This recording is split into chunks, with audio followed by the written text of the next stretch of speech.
Deep in the dark, I felt the fire flicker, ignite the flame and give us life. My cursed mark, and hollow heart grows sicker, out of the shadow cometh light. Kill me, I'd like to see you try. You take my life, I fail to die. The fires fade, now close your eyes and sing my undead lullaby. The night will fall and swallow light to fill my dark hollow inside, and yet my death is all but nigh. Sing my undead lullaby. Keep the fire bright, I can see your breath as the cold creeps in. You are beyond death. Take a leap of faith, unless you're scared to try. Now brace yourself for me and prepare to die. In a barren land where the dead will walk and the dragons fly. Blood across the sand, good intentions crumble as the demons rise. Welcome to my own hell, a place I know well, there's nothing like. Hope you came prepared, because this is where angels come to die. Bloodstains of the fallen plague this trail you're walking. A warning to be hearkened. Eyes of fate are always watching. Desecrated grave forgotten. Seed of evil in the garden. Rise up from your coffin. Submit yourself unto the darkness. Darkness is falling. Grim Reaper's calling. Shadows are coming to life. I must rekindle embers that dwindle. Ashes and cinder will arise.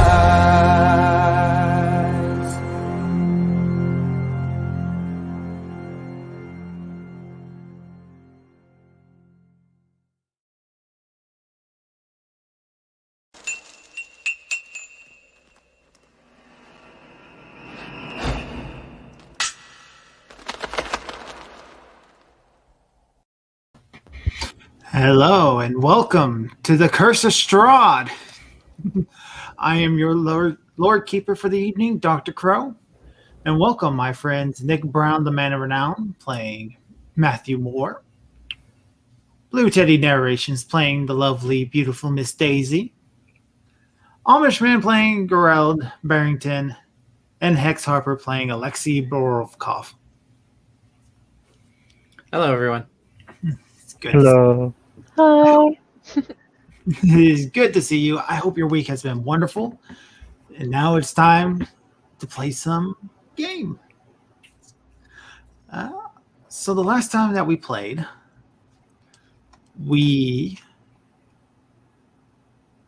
Gerard. I'm sorry, Amish. Gerard.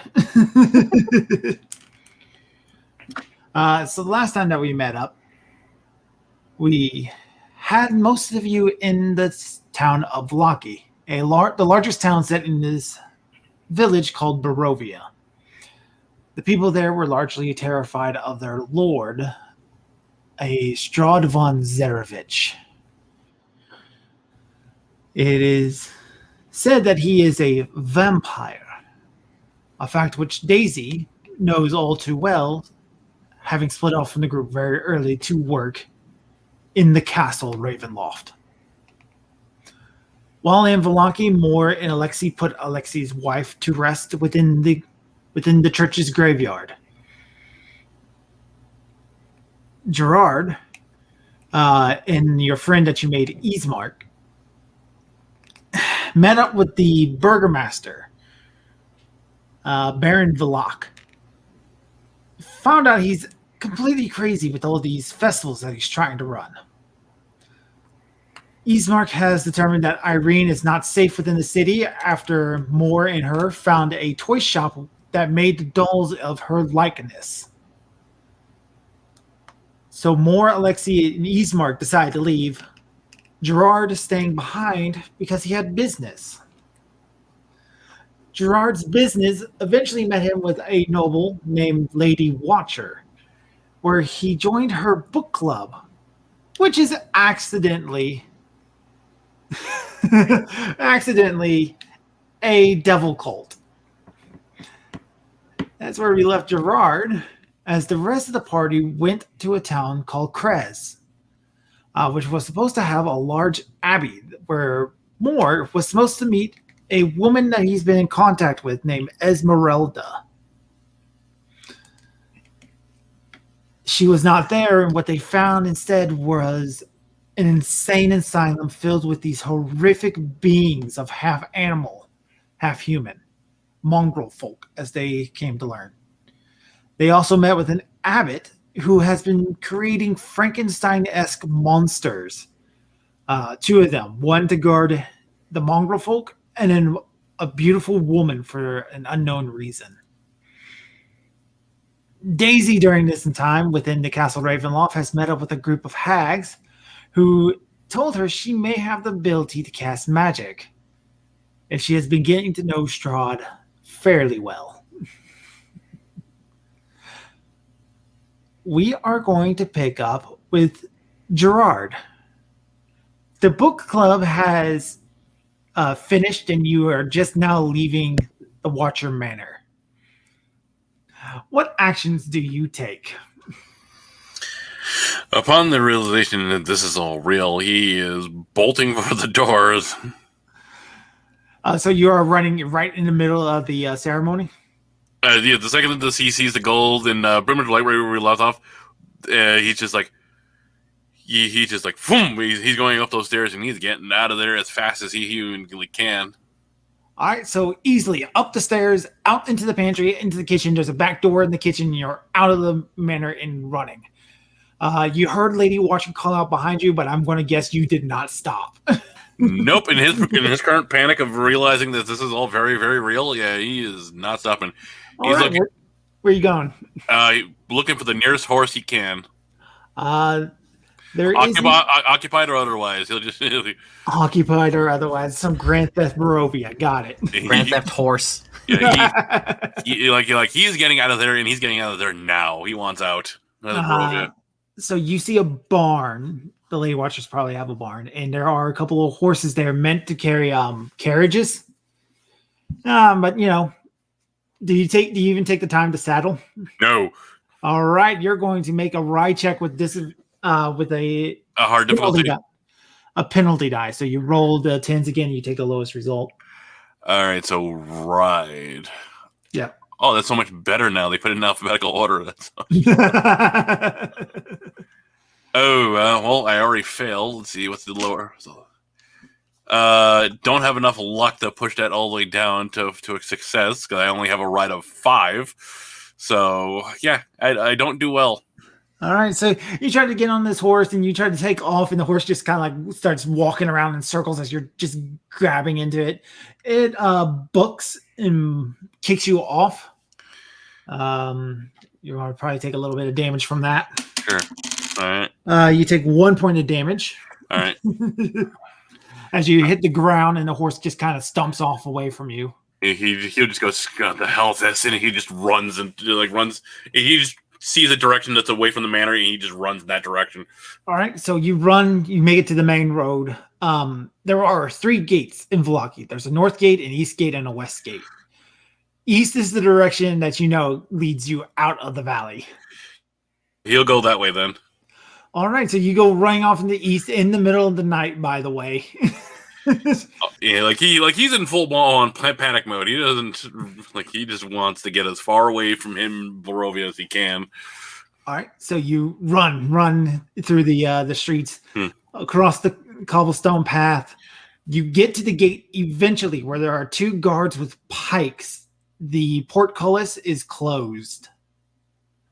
Open the bloody door! Whoa, hold! Where are you off to this late at night? I'm getting the hell out of here, you hear me? Now open the bloody door! No, we cannot open the gate. Why the bloody hell not? The curfew dictates that you must stay within the city while you are in here. Now, are you mad? Do you not know what's going on here? Calm yourself, or else we will take drastic actions. And they both grab a hold of their pikes a little bit tighter. You're clearly in a very agitated state. Yeah, he'll say screw to that way and look for a way around if he can. There is like a... the wall of Valaki does not have like a battlement, or so you can't stand on the wall. If you're not going to try to get through this gate, you're going to have to find some way to climb up over the wall. None of the buildings, at least anywhere near you, go up close to it, though. Let's see here.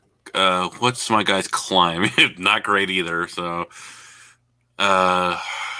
these two are like well armed and stuff. So yeah, they got these great big pikes. They got breastplates and helmets.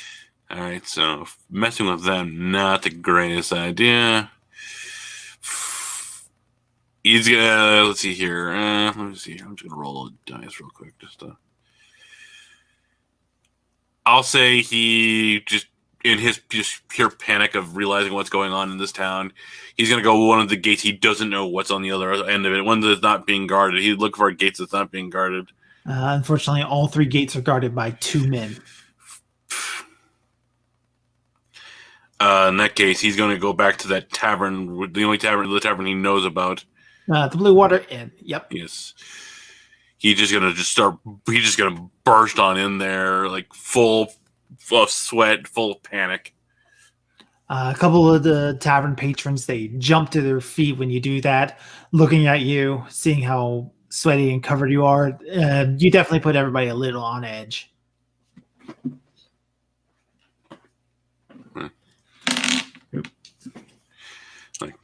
I will go up to the bartender and I just kind of just in my panic state, just grab him. I need a way out of this town now. You hear me? Money is no object.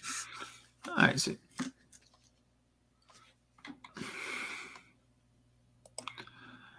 So you go up to the barkeep. I kind of grab him rougher than I tend to, but I just screaming at him like I need out of this town. Money is no object. Whoa! If you want out of the town, you need to leave in the morning.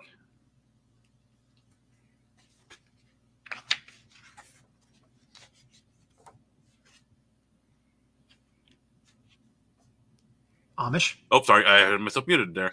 How can any of you be so calm sitting here knowing what goes on in this village? What's going on in this village? What are you on about, man? Have you gone mad? I saw it with my own eyes. Devil worship in this town. That is going to get a couple of gasps and people talking about. Don't you understand? It's real. It actually exists. It's real. It exists. What are you talking about, man? Gold, and he grabs gold out of his pocket that he was given from the burgomaster, falling from the damn sky. Don't you understand? The barkeep is going to put his hands on both of your shoulder and goes, "Calm down. We don't know what you're talking about with the gold and coming out of the sky or whatnot. We do know that you did not believe what we told you about the vampires and the other monsters that roam. Wait. If you leave the city at night, you will be killed." It's all real. I understand that now. But he's kind of like at there hearing him say about the being dangerous outside. Like, they will surely come in the town.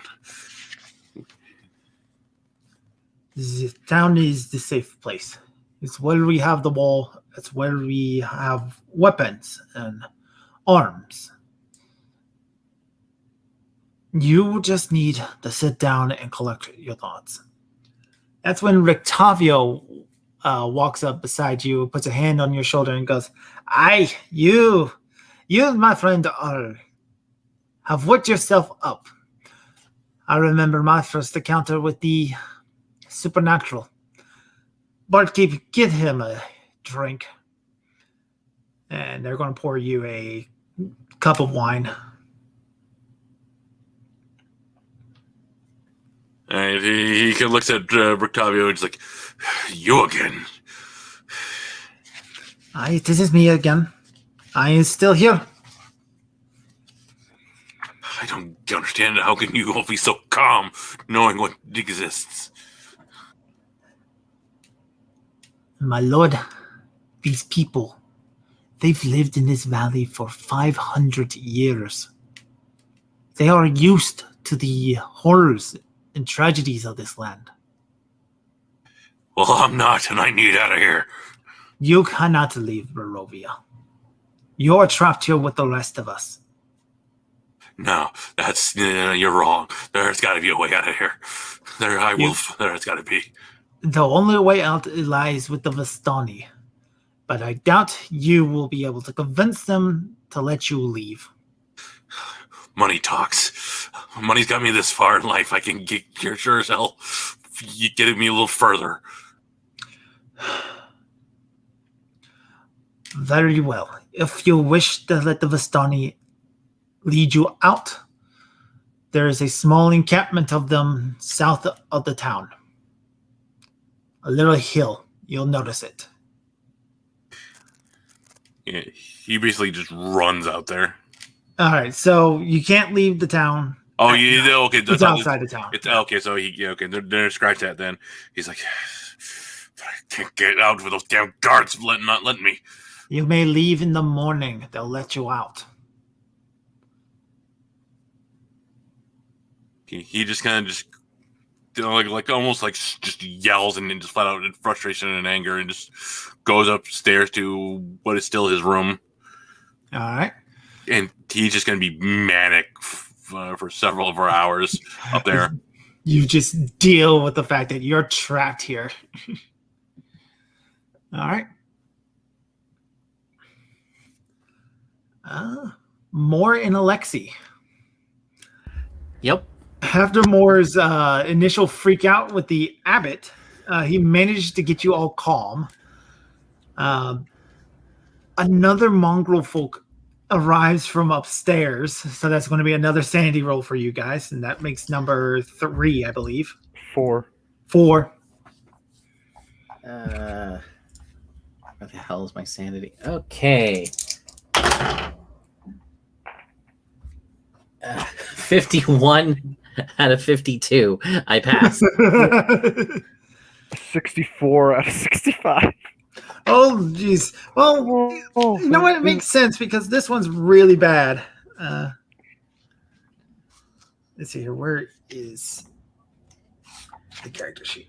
That's not a good way to start off with the night. It was with very close rolls. Very, very close rolls. Like, Lucky Village Chris. 147.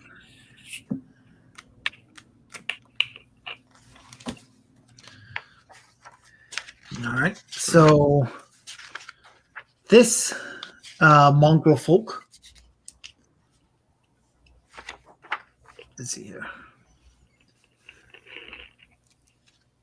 So as you, the abbot calls for this mongrel folk named Cloven to come and serve dinner for the guest, which is the 4 of you, Matthew, Alexi, Ismark, and Irene.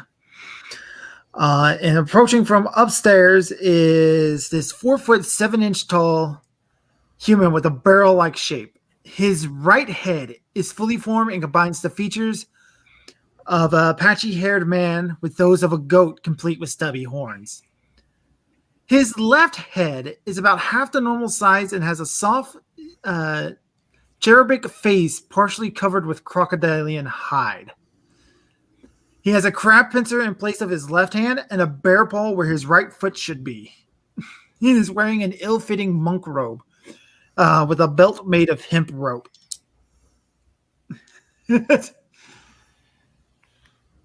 As he's walking around with this sleeping baby head in a normal head with goat-like features, he pours you all a stiff drink and provides you with cold tart-like food. Once I see this little guy or whatever, I just like subtly cross myself, like you're you poor thing. Mm.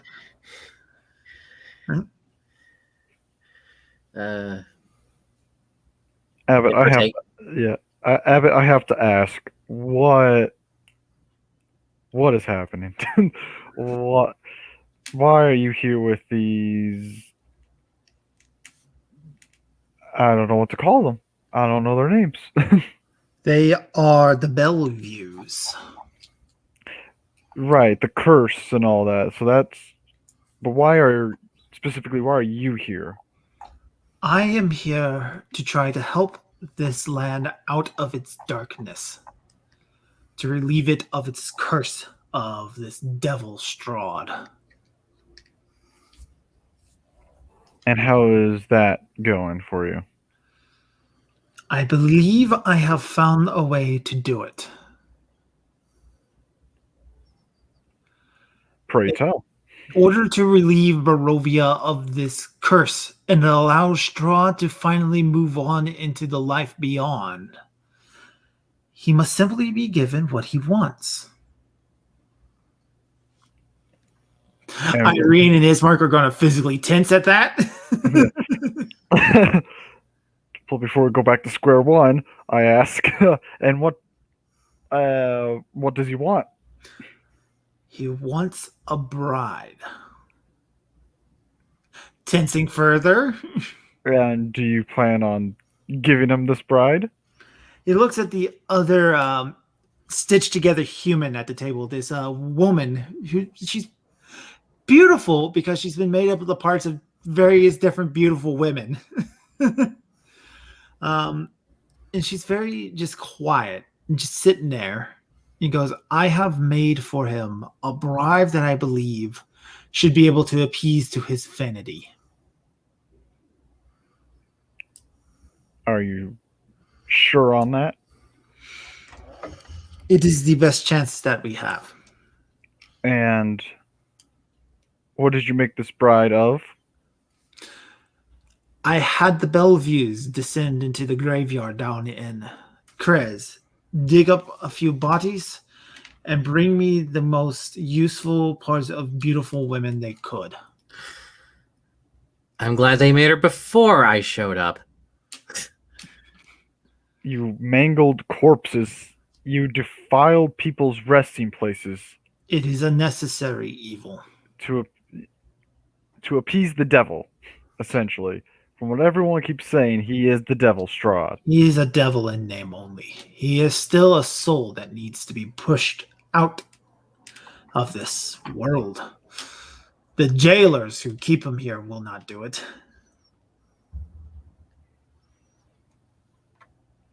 Mm-hmm. And does she talk? She kind of shakes her head. No, she does not talk. Does she have a choice in the matter? Can she make those kind of decisions? My dear, show him what you can do. And the flesh golem is going to just nod, kind of like slowly start picking up a variety of the different tools, and mimicking eating, mimics conversation. She doesn't talk. She doesn't seem to emote. It's almost very robotic. So you've made a slave. It is a necessary evil. Created life, and without giving it any choice, you decided to make it a slave to a very apparently evil man. You just would not understand. This one act will free hundreds of people, And if it doesn't work, well, then then I will try something else. Destroying Strahd will not free this land. why is that? The powers that be will not allow it. Strahd is not the only evil within this valley. There are many others. But will destroying Strahd at least let these people free? It will allow the people to leave. It will push back the mist.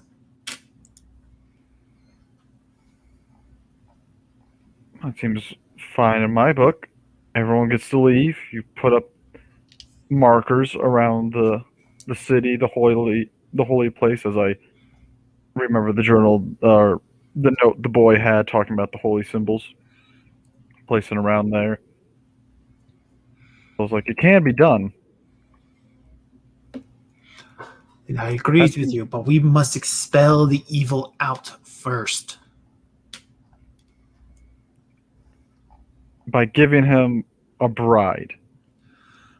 Clovis, after this, you can kind of see him take a small stool off in the corner, pulls out a bottle from underneath his monk robe, and just takes a great big gulp from it before retrieving this one-string violin and starts playing a haunting melody.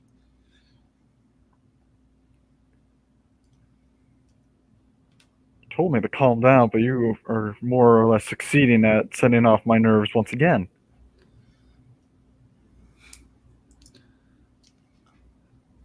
My child, these issues are complicated. I think they're only complicated because you make them to be. And what would you do? Stick to your own principles before the very end. Let people make their own choices instead of creating life with only a purpose. Let them decide what they want to do. The choices of these people are to remain hidden in their hovels and be drunk. They care only for themselves. They will not face the devil themselves, for every time they do, they are smote. Outsiders have come for hundreds of years to face him down with spells, incantations, sword, and gun. Both holy and foul magic. What chance do you have? I don't know. I couldn't say. I honestly couldn't say, but apparently we are supposed to fight this thing. And who According told to you that- that? The Vistani? Yeah, who was... I looked to Alexi. Who was she? The old crone. I forget her name. Mother something. Madam Eva. Madam Eva. So you will listen to a Vistani, a servant of the Devil's Strahd. I didn't say that either. She talked about holy powers that will help us fight this thing, and then our friend Mr. Barrington found one right under her very nose, supposedly. He looks at Ismark and Alexi and goes, "Are either of you two this Barrington?" No, he's back in the city. Sounds like your friend has abandoned you then. Nay, More like we left him. Yeah, we left him there to gather information about a certain toy maker. He knows where we are, though. Mm-hmm.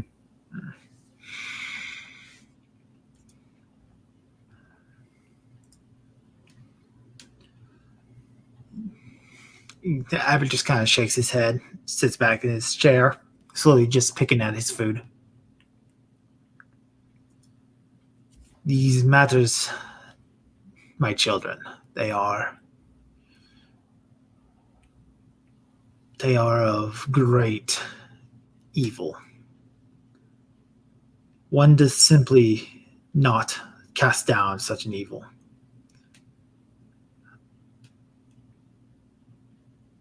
If appeasing it for a mere moment so it can be sent off to its judgment is what it will take to free these people, then I will do what must be done. You are just like that girl. And if making your bride doesn't work, then what then? How far will you take it? I will take it as far as it needs to go. It is all in service of the greater good. And when does the greater good become the greater evil? Will you be able to see that when that time comes? He just shakes his head and you just do not understand. On the floor above you, you start hearing like these heavy footsteps, almost out of sync, like one soft, one heavy, one soft, one heavy.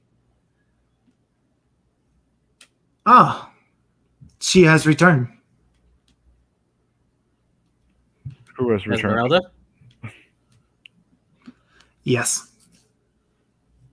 Oh. Oh, oh snap. Jumping right up. All right, so you're going to run up the stairs? Yes. Don't forget your guns. Oh, I'm grabbing that bag. That bag hasn't left me at all. All right, so you start running up the stairs, and you can see light coming out of one of these side rooms that are up here. Like there's a small set of apartments up here, and one of them now have light coming out from underneath the door. I guess I'll knock on that one. Any movement inside kind of stops. You kind of hear something quickly coming up to the side of the door. Who is it? It's Matthew Moore, Esmeralda. Door slowly opens up a crack, and you can see like an eye looking out at you. The door opens up really quickly, and standing before you is this beautiful Vistani woman. Her face and features are hard. Long black curling hair, which is held back by a red scarf which depicts suns, moons, stars. She is wearing a big red overcoat. She has a rapier in one hand and an axe in the other. And she's wearing a metal boot for some reason. She kind of looks you up and down, tilts her head and goes, "For some reason, I thought you'd be taller."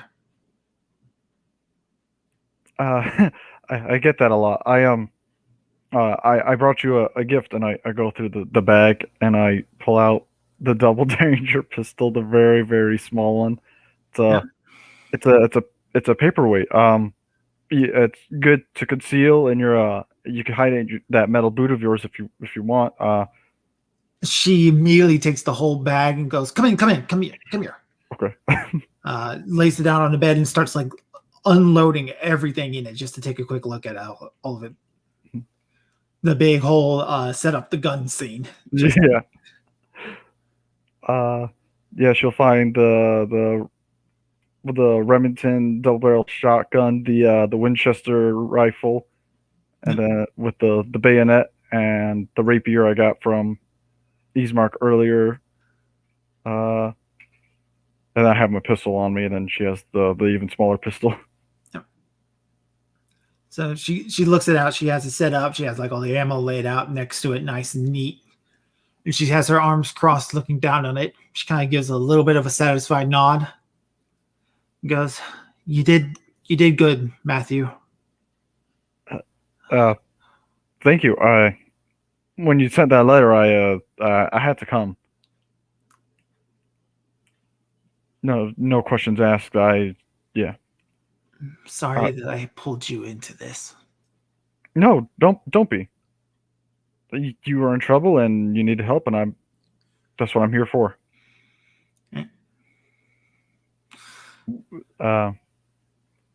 He's just sort of a little bit flustered. Doesn't know what to say, even though he's been thinking about this through for many days. He still doesn't know. She's not quite what you expected, probably. No, but regardless, he still doesn't know what to say, even if it was exactly what he expected. Yeah. So she kind of like walks back to a chair where she has a journal laid out. It shows looks like a hand sketched map. A couple of notes here and there. She sits down, rubs her metal boot. You see her kind of like shuffle through another bag she has on the desk, pulls out a wrench, pulls at a bolt on the boot, and the whole leg just comes off. It's not a boot, it's a prosthetic. Did I come too late? No, this happened years ago. By who? I was up in northern Russia where I met hunting down werewolves. One of them got my leg, and to keep the lycanthropy from spreading, I had to amputate. Werewolves. So they are real as well, then? Just about every creature you've ever heard of in your dreams and nightmares is real more. Unicorns? Yes, there we go. Oh, there we go. Are they on the side of good, at least? We need to talk about our battle strategies more. Right. It was a dodged question. You try to make a joke with her. It's just trying to lighten the mood, but that did not work. Right. I make sure the door is shut. Well, all right. So we have a couple allies here. Allies? Ismark and Alexei. I'm sure they'll be of good service to us. We have another in. She starts flipping through the journal, looks like a list of names she has. Ismark, son of the burgomaster in the village of Barovia? Yes, with his daughter Irene. Or sister. Sister. Irene. That's the girl that he's wanting. Yes. Who's wanting? Strahd. From what I understand, what I was able to gather, I met this this maid, some sort of porcelain walking doll in the castle. Daisy. You know her? Yes, she came with us on the train. She and Barrington were on the train with me when we arrived to this land. She said she was supposed to be a maid to the Strahd household. She's new. You knew she was a maid to the Devil Strahd, and you did not destroy her? No, I'm not going to destroy her. She's innocent in all this. She doesn't know. Perhaps she is a servant. She has told Strahd things. She has no choice. She couldn't leave. We tried to make her leave. She couldn't go without dying herself. But she's smart. I don't think she would. Unless Strahd told her to. Damn it! If I knew you knew her and she had information on you, I would have done it myself while I was in the castle. She won't betray us. For one, she doesn't know enough about us to betray too. I didn't tell her anything. I didn't tell anyone anything what was going on between us, why I'm coming here. All right. Well, anyone who asked, it was always a pilgrimage to this abbey. Which will bring Strahd here eventually, which is what I need anyway. So you have this Ismark, you have this Alexei. Who's this Barrington? He's a rich nobleman.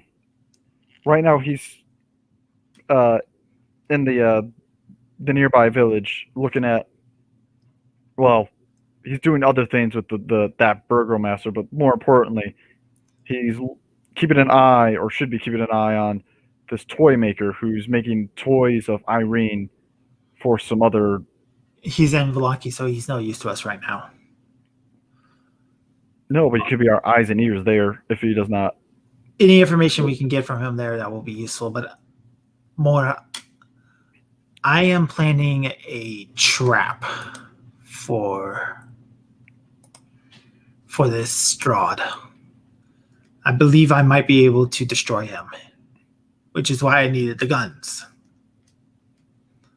She walks over to this rug, hopping on one leg the entire time, picks up the corner of it and pulls it back, and there is this large circle drawn in chalk and salt underneath of it that depicts all these different runes. This is a magic circle. And what does this magic circle do? It can trap things within it. Things of evil, undead, monstrosities. Things that are not natural to this reality. And you think you can trap Strahd on this? Has it been tested? Have you done? I need to test it. Okay. Who do you want to test it on? It needs to be a vampire. All right. Where do we find one of those? With any luck, Strahd is about to send one after you. You've been in the valley for 2 days? About. Overhearing some of the things that I've learned, Strahd knows you were in the village of Barovia. He's probably sent something to collect your goods there. We'll use that to try to find you within the valley itself. He'll send lesser minions, wolves, bats, vampire spawn after you first to test your might and mettle. When those don't report back, he'll know you have destroyed them. And then he'll probably try to stage another encounter. This time to meet you face to face. Will he even risk going outside of his castle? He probably will. Strahd is not the type to lead from the back lines. He likes to meet his enemies. This is a game to him. Pieces on a chessboard. And is this a game you think you can win? More, I am specially trained to hunt vampires. How long have you been doing this? Since I was about 16. That's pretty young. Who got you into it? My mentor was a man named Rudolf van Richten. We had a falling out a couple of years ago, and well, I caught wind that he would be here in the valley, so I came. When I found out what he was doing, I used my Vistani blood to get a message out to the outside world, to you. He's very old, Matthew. Is he not going to make it? When a man reaches that age in his life, he feels like he has to do something great. How do you Englishmen say it? A last hurrah? Something like that. Do you know where he's at now? I found his base, a tower just slightly northwest of Vallaki. He wasn't there, and I wasn't able to find signs of where he went, so I made my way to this abbey to meet with you and to lay this trap. It could be good to see if we can find him once again, and just to have more allies in this fight against It'd be evil. very useful to find him. And what about the abbot below us? Where does he fit in all this? Because The abbot is too far gone. He will not help Strahd. He will not hinder us. But he will not fight Strahd himself. How do you know for sure he won't hinder us? I have spent hours debating him on a variety of different topics, from religion to morality to self-worth to free will. The abbot is... I believe the madness has taken him. He may not be hostile like the Bellevues, but he is not entirely there. And there's something else about him that offsets me. Yeah, I think I know that too. And Irene, would she be safe here, despite his madness? There is no safety in Barovia. The safest thing she can do is bunker down, prepare to fight, or keep running. Well, if things do take a turn for the worse, where would we run to? There's nowhere else to run. You just keep moving if you're going to run. Never stay in one place too long, never be outside a wall at night.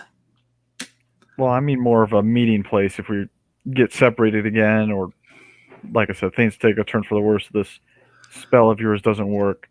If we get separated and we have to leave, there is this tower northwest of the town of Vallaki. My master's base of operation. There is a spell on the door. You'll need to be careful so that it does not deter you.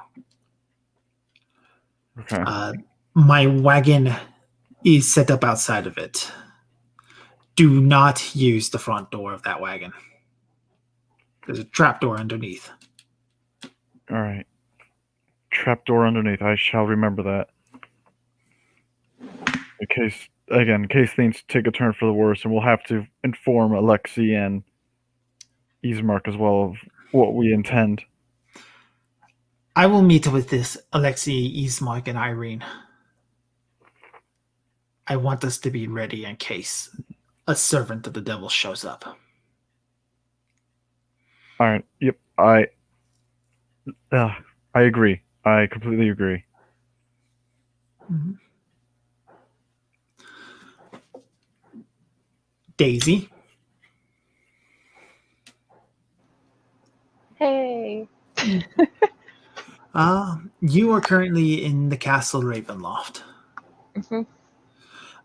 You are standing at the side of one Gertruda, who is sitting at this long table eating dinner.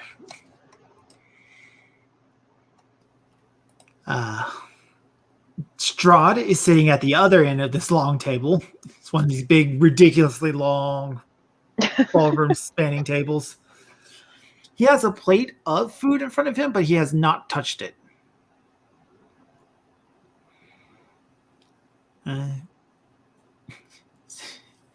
As Gertruda is eating this lovely prepared meal, Rahadin walks in through a door and up to Strahd and whispers into his ear. Can I do a listen check? Absolutely. Okay. 60. I failed. Real quick, in the private chat, Amish just went house to steak. I'm sorry, what was your roll again? I got a 60. My listen's 40, so. Listen's 40. So you're trying to listen in. Rahadin's too quiet. Strahd gives a nod and goes, Gertruda, you are dismissed.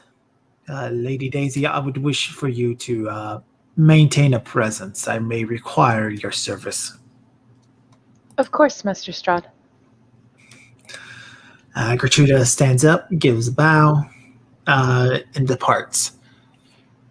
Strahd stands up, motions for you to follow, and he starts to lead the way into another chamber. Okay, I follow him. All right, you walk past this long line of windows of lightning flashing outside. During all of this, you notice Strahd does not cast a shadow. Is another one of the odd and disturbing things about him. He walks into this audience chamber where there's a large throne set up. He takes a seat at the throne, motions at you to come and stand like just right behind him, ready at service. Okay. The Rahatin opens up the door, and into two men dressed in almost burlap-like sacks walk in, dragging another man between them. They toss this dark-skinned man onto the ground in front of Strahd. Strahd just kind of lets out a little bit of a chuckle.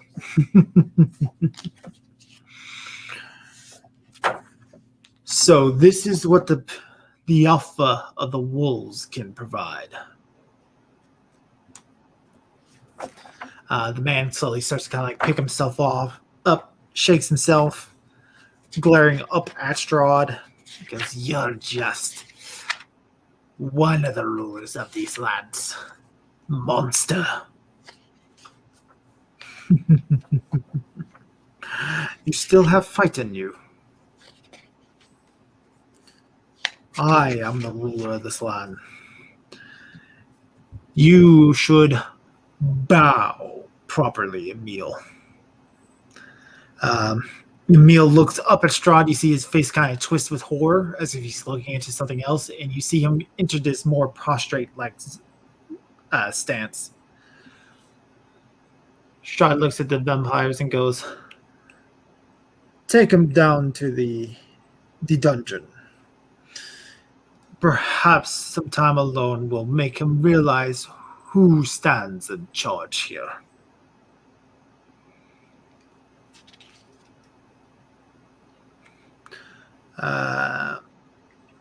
Emil is grabbed by both arms and dragged out. After that, another man is kind of like led in, this one by Rahadin. He's a plump man, kind of wearing this jester's outfit. He has a hat kind of like ringed between his fingers. He looks up at Strahd. He's shaking nervously, and he gives a quick little bow and goes, "My Lord Strahd, it is an honor to be here. What is your name, toy maker?" "My name is Binsky." He motions Daisy to step forward. And Binsky gives out a gasp as she looks at you. A pleasure to meet you. This is my servant, Daisy. As you can see, she is not human and closer to what you would call a doll. Show him your injury, Daisy. Okay, she kind of lifts up her ankle. All right. As you can see, she cannot walk right. You are to repair her and make adjustments as she sees fit. Of course, Your Majesty. Minsky will do this great service for you. It is an honor, of course. I'm sure that it is. Daisy, take him to the Hall of Bones. That will give you enough privacy to do what you need to do. She's gonna curtsy. Of course, Master Strahd, right away. And she'll lead Binsky out.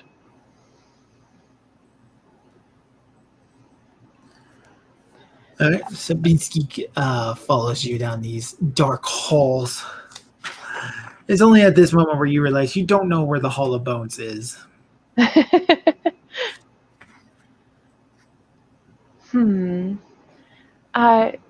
Actually, Mr. Binsky, if you don't mind, we'll make a stop off at the study to consult the maps.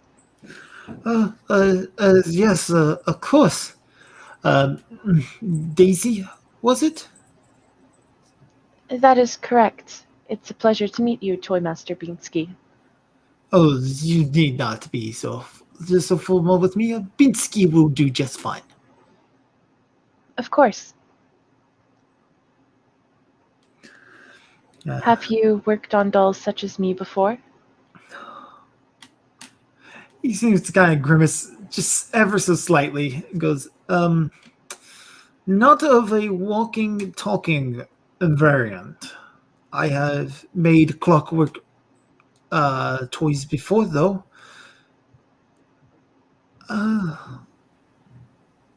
I had wondered if, besides simply the restoration of my ankle, if there were a few other aesthetic things I could ask for your assistance in as well. Yeah, of course. What else will you desire? There is a portrait in the study. When I was commissioned, I was meant to look like her, and the doll maker did come as close as he could without a visual reference, but I was hoping perhaps you could perfect me the rest of the way. He gives a slow nod and wipes his head. He seems to be sweating despite it being cold. Oh, I'm sorry. Are you distressed over something? I suppose the castle is a bit unsettling for humans, yes. Binsky's father, Binsky is the fifth in the line of Binsky. So, my father, he told me stories of the castle, the horrific things that happened up here. And his father told him the stories as his before his. It is stressful. I see. Well, we should be nearing the study soon. We can get to our destination and have you on your way as quickly as possible. Yep.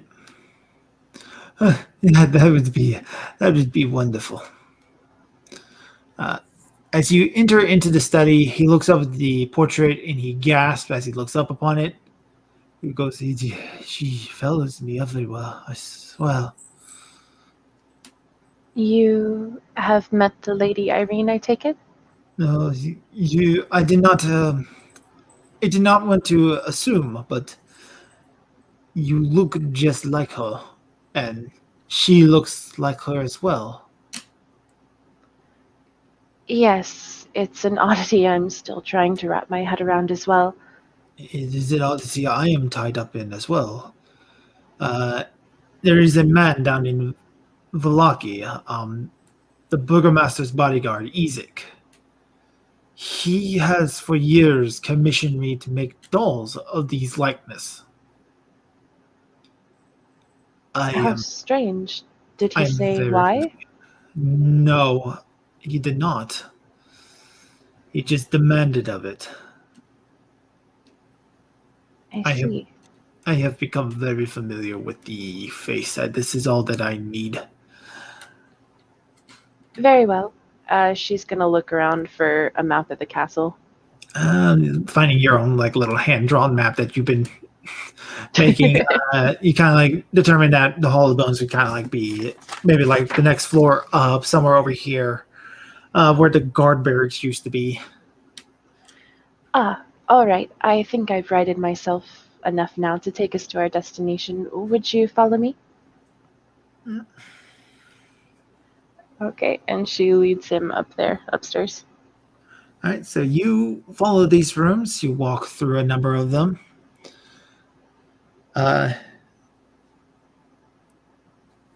You walk into this massive former mess hall. Dark stains cover the floor of this area. Large oak tables scattered and beaten, laid scattered like toys about the room, their wood crushed and splintered. Replacing them are furnishings made entirely of human bones. The walls of this 20-foot-high vaulted ceiling are sickly yellow in color, not because of fade or time-worn plaster, but because they are adorned with the bones and skulls arranged in morbidly decorative fashion, giving the room a cathedral-like quality. 4 enormous mounds of bones occupying the corner of this ossuary, and garlands of skulls extend from these mounds to a chant to a chandelier of bones that hang from the ceiling above the long table, constructed of bones in the center of the room. 10 chairs made of bones and festooned with decorative skulls surround the table, resting atop which is an ornate bowl-shaped vessel made of yet more bones. The doors to the north and south are sheathed in bones, but the steel band double doors in the center of the east wall are not. Above these eastern doors is the mounted skull of a dragon. That's going to be a sanity roll. Yep. That makes sense. 64. No. My sanity is currently 48. Uh-oh. You lose 3 more points. Okay. It's like, yeah. Binsky kind of looks around and goes, oh, homely. If this is not to your liking, perhaps we could return to the study. I'm sure my No, master will. This will actually be fine. All right. And he looks up at the big dragon skull. It's like, as though the legends are real. You know what that is? There used to be what was said a guardian spirit of this valley, slain by a warrior long ago.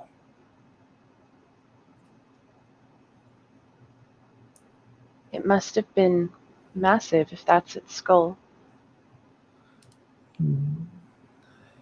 Yes. Binsky, you said you came from Vlarki, correct? That is correct.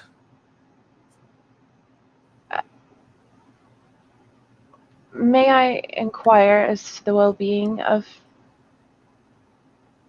well, if you met them, Gerard, Alexei, and Matthew? And Irene and her brother, of course. I was not aware that Irene had a brother. I do not know who this Gerard is. I'm not familiar with the name Alexei. However, this Matthew, he was with the Irene girl when they came to my shop. He was looking for a toy, I believe for a woman. He was favoring a music box, but he ended up leaving with a marionette of a bat. I see. Well, I'm glad that one of them is still doing well, at least.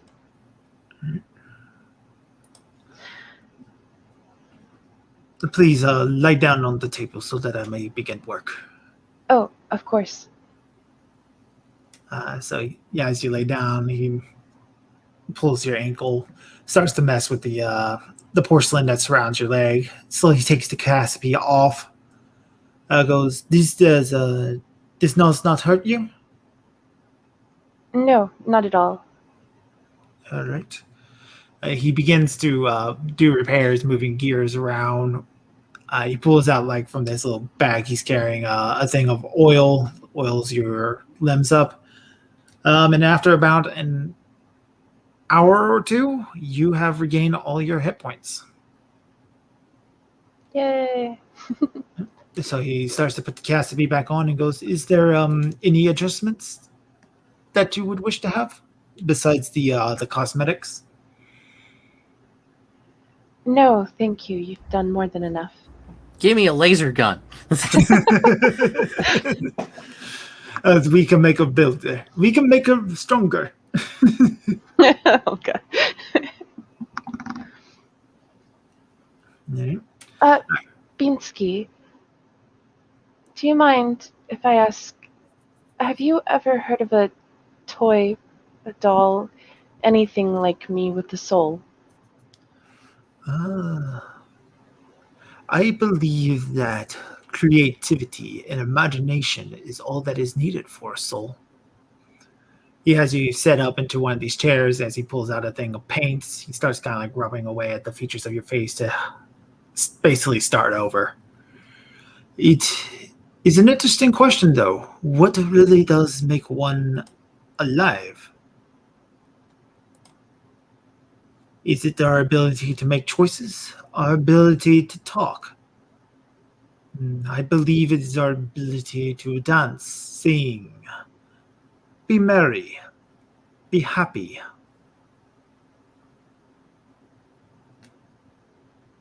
I see. Perhaps you were looking for a more practical answer. No. Uh, no. Well, I suppose I was, but your answer was welcome as well. Okay. He starts to keep applying the different paints, the brushes. He straightens up the wig that makes up your hair, brushes that out with a comb he's got. He pulls out large amounts of fabric, and he seems to be like starting to sew up a dress of some sort. You just let the paint dry, and you will be good to go. Thank you very much, Beansky. It's of course, it is my pleasure. I love this work, and you have been an interesting subject.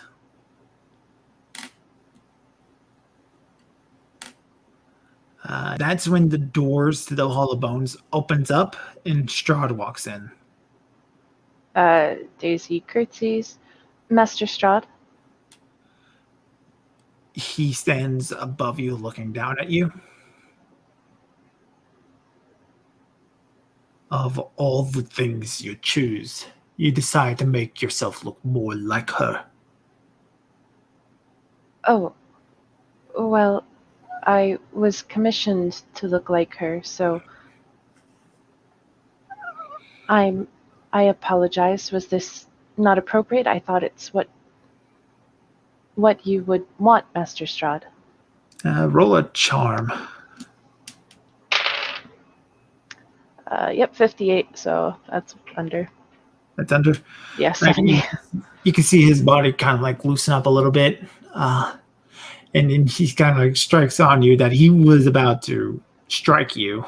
But you managed to talk him down a little bit. He goes, it is of no importance. I have a specific job I need you for. Of course, how may I be of service? I have sent Rahadin and a few followers down to the village of Barovia. And they have gathered up you and your former companions' items. As, of course, the lord of this land, it is rude for me not to have welcomed these travelers, especially this Lord Barrington. I have sent a party off to Krez, where I believe this Moor has gone off to. One of my servants that I have been neglecting is eager to meet them. But I need somebody to go talk to Barrington directly.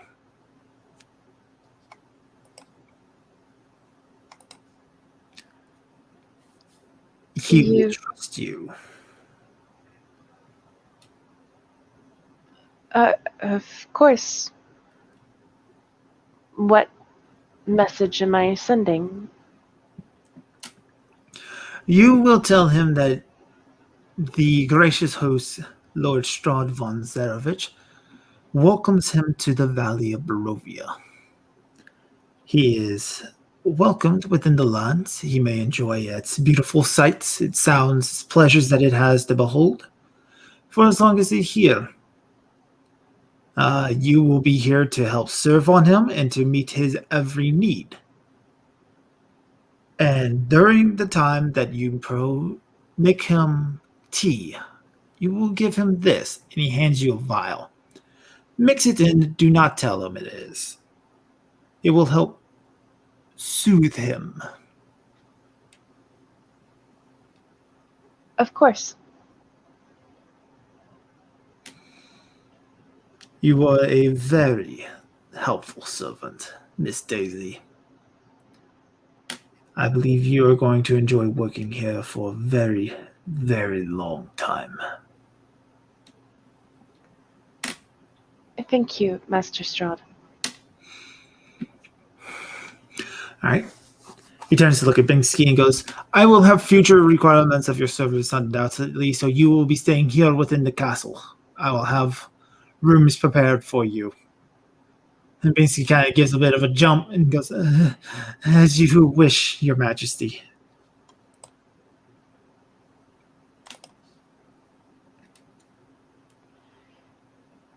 Master Strahd. Hmm?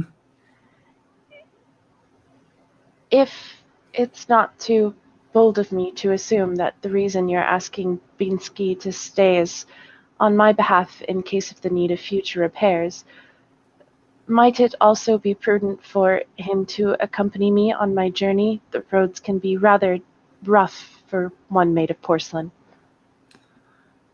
Make a fast talk. Oh, God. Specifically fast talk, huh? Yeah. 22. My fast talk is 5, so. He shakes his head and goes, No. I wouldn't. It'd be awful if something was to happen to him while he's out on the roads. It can be very dangerous. Best to keep him here in the castle where it is safe. Of course, Master Strahd.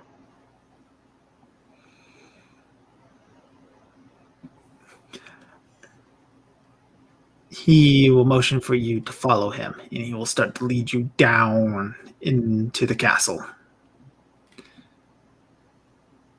He leads you deep below the main floor, somewhere into the crypts, where you enter into this large room with a hourglass that is flanked by 2 giant iron statues of knights on horseback. He searches around the hourglass for a brief bit where all these gemstones are embedded into their base. He pauses at an empty one, kind of like strokes his chin and goes, Someone has used it without permission. Perhaps it is best that I have sent them. In any case, it is nothing to be admired right now. He pulls out a... Let's see here.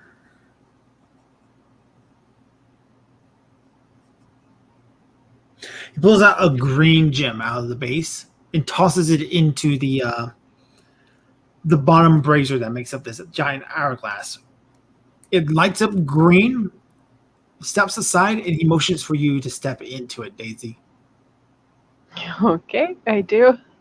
All right. Flames do not touch you, but your surroundings have changed drastically. You are standing in the room with 5 coffins in it. All of them are open, and the smell of grave dirt is heavy.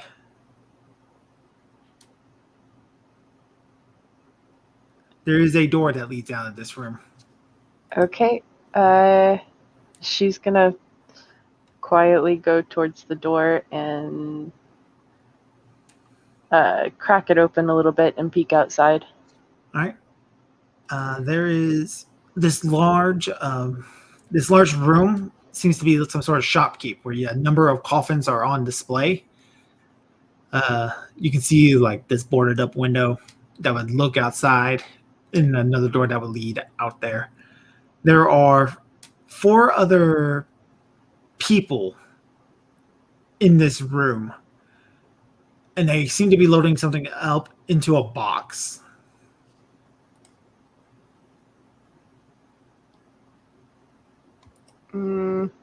Okay.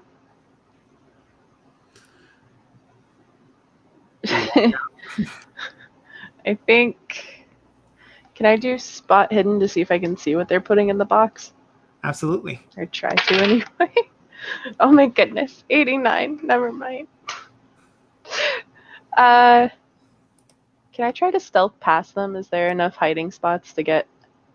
Their backs are to you. It's dark. Okay. Yeah. 68. We're pushing that one. 7. There 7. we go. All right, so you have a brief moment where one of them kind of like head jerks up, starts to turn in your direction. You hide like in a coffin.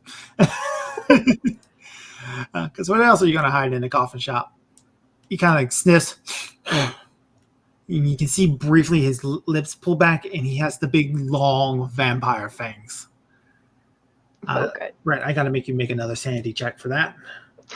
Seeing vampires is... 70.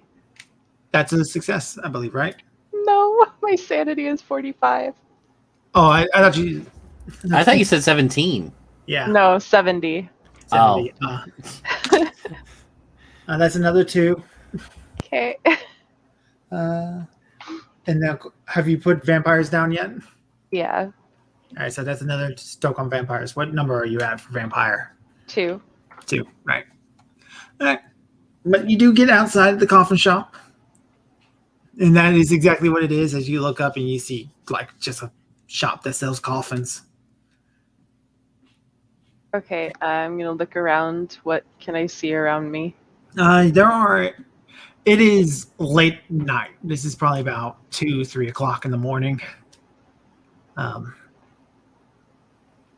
There are row and row of dark looming houses, all these Victorian style houses. You're on this little side road that leads up to a larger main road. And following that, you can see what looks like a stockyard where people would be locked up for breaking the law. Otherwise, you don't know where Gerald is. Gerald. Yeah, she's gonna assume that she was sent to Valarki, so she's gonna look for the sign indicating Binsky's shop, because All right. maybe that might be halfway safe, and she knows it exists, so something to look for. Yep. Binsky's shop. Let's see here. That's probably not spot hidden. It's definitely not a listen. I think there might be a navigate skill. Is there? I don't know. Let me check. There is. It's a 10. Let's see. Oh, I actually rolled exactly 10. So Nice. yeah. So you wander around for maybe about another hour, we'll say. But you do find this shop that says, it doesn't say Binsky outright, but it has like a picture of like a doll over top of it. The door is unlocked, and when you walk inside, it looks like there was a scene of a struggle. A couple of toys have been knocked down off their shelves. Nothing's broken, though. Can she do a spot hidden to see if she can find the doll he was talking about that looks like her? Unfortunately not, because it's not there. Oh, okay.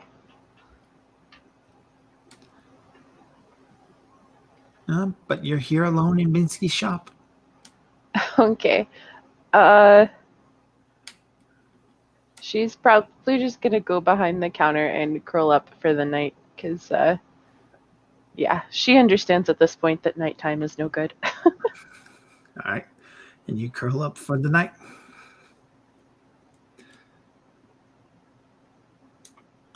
So we're going to say early the next morning. Alexi, you wake up in the Abbey. The abbot has been kind enough to grant everybody a room. And you can hear what sounds like working coming from the room where this Esmeralda supposedly is. You have not yet had the chance to meet her.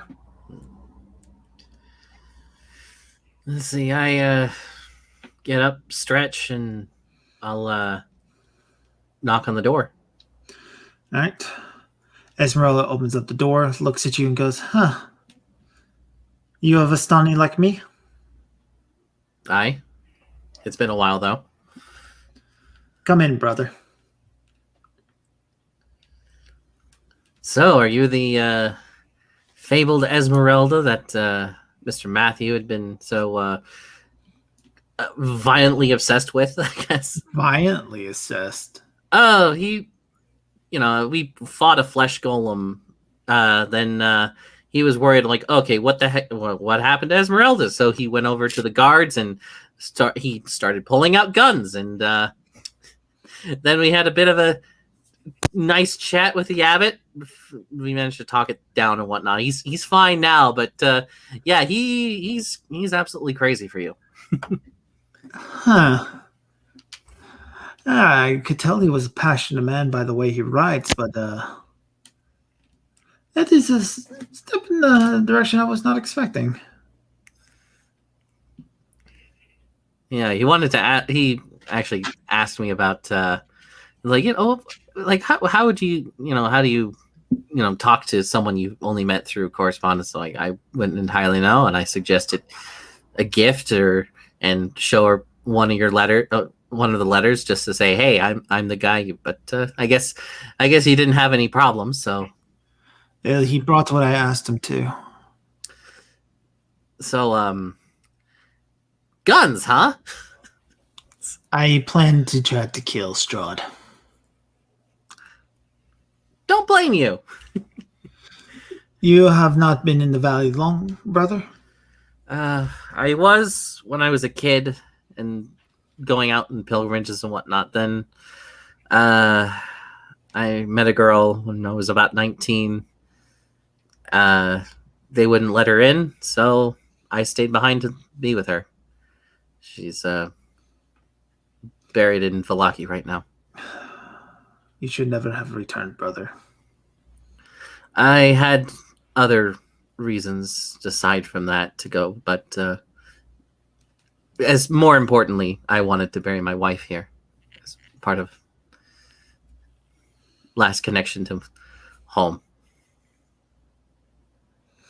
She kind of gives a little bit of solemn shake of her head and goes, well, perhaps you would be... Are you willing to help with this, or are you going to disperse? You are Vistani. You can leave whenever you choose. I want to stay here. It's been a while, and it's hey, if we can get rid of Strahd, why not? Right? She gives a nod. Goes, good. Because if you weren't going to side with us, I would have to kill you. Yeah, I kind of figured that was also part. I'm glad you did come. I have a favor to ask you. Certainly. You know this Irene at least fairly well? Matthew knows her more than I do.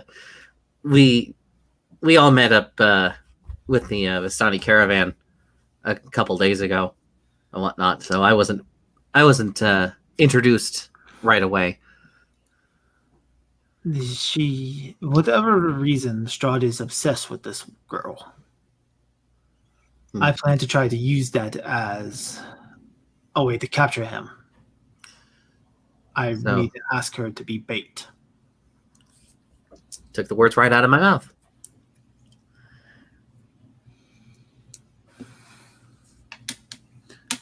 I guess I will ask more and more for this to ask her permission to do this.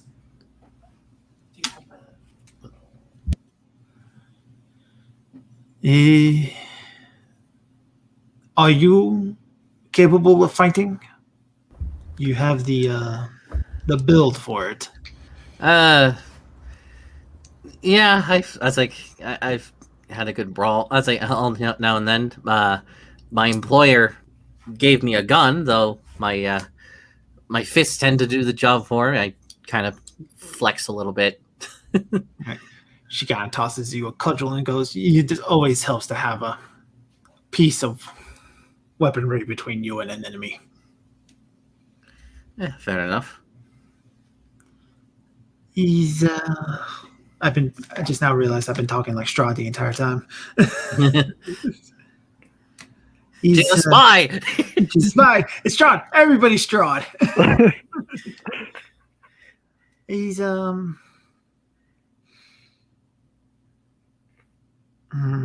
she seems tired. She just sits back in his chair and goes, it is good talking to you, Alexei, but what were you doing, by the way, before I came in? no, I was making last minute preparations, and she'll show you. She shows you the circle, her plan to try to like bait the Strahd into the Abbey into this room.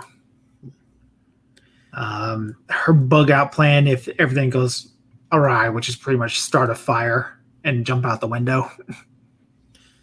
Is there any way we could possibly hide the blatantly obvious magic circle, like put a rug over it, or? She nods and is like that's the plan. Okay. Yeah, once he's in the magic circle, we do as the Americans do and blast the ever-loving hell out of him. Okay.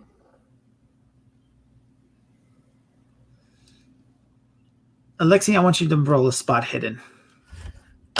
Sure. I'm actually pretty good at it, so come on, 50-50 chance. My die went behind my speaker. It's fine, you can re-roll if you need to. No, I have to fish it out. There we go. That is a 10 out of 50. All right, you see what looks like a humanoid shape dart across the window. I just quickly stand up and like go to the window. Okay. So, do you open the window, or do you just try to look out of it? I look left, right, and then open the window. Look again. All right. So you look out just in time enough to definitely see someone's human leg duck around the wall on the other side of Abbey. I'm afraid we might have been. I'm afraid we might have had an eavesdropper. Damn it. She closes up the journal, covers the rug, and goes, "We need to be careful. Get this Ismark. I'm going hunting." She grabs her sword, grabs her axe, and she's off. And I run and get everyone else. All right. So, Moore, you're woken up by Alexei. Oh, yeah. I probably wouldn't have been sleeping that much. Just going through all the old letters to Esmeralda when he probably comes in. All right. Alexei, what's going on? What's up? Get your gun. We had an eavesdropper. I grabbed the bag. We'll have multiple choices. All right. I'll actually. Do you want a rapier? I just pull out the cudgel that Esmeralda gave me. I'm like, I'm good. Don't worry. Okay. All right. Go get Ismark as well. Mm-hmm. Ismark gets his breastplate on, grabs a sword. He has a crossbow. He tells Irene, "Stay inside." Should one of us not stay here just in case? That gives him a pause and goes, "All right. Stay safe, you two." And he will stay. Yep. I was actually going to volunteer because I'm not that great with a gun. I've got like. All right, so if you want to stay, Ismark will go then. All right, I'll keep an eye on her. I'm trusting you, Alexei. I'll do my best. Irene kind of just looks at Moore. She's kind of got a bit of a scowl on her face. Just. I was like, I'm sorry, but we can't. I don't want to take any chances. Not after last night. She just nods, and East Market, and you head outside. Now the party is split 4 ways. Hooray! Yeah, at least 2 of you are in the same town. That helps. Oh, no, actually, now both groups are in the same town. So yeah. Oh yeah, Daisy. Oh, that's gonna. All right. Oh boy. Oh, there's going to be so much fun. Yeah, So Esmeralda is out in the courtyard. The one Bellevue who is chained to the ground is now freaking out, flapping about all over the place. yeah, I'll probably have my pistol in my hand instead of just in my pocket. And then I'll just the bags over my shoulder just in case I need to go for any of the other guns. All right. Esmeralda's looking around.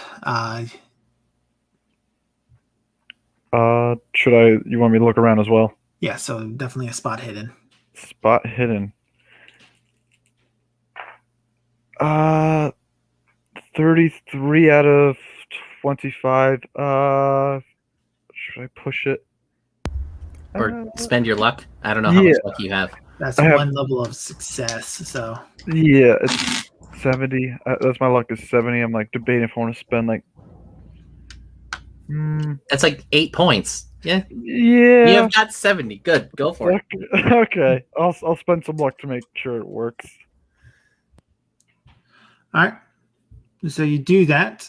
As you're looking around, you notice one of the scarecrow guards moves as it dashes across the battlements above you. Is that normal?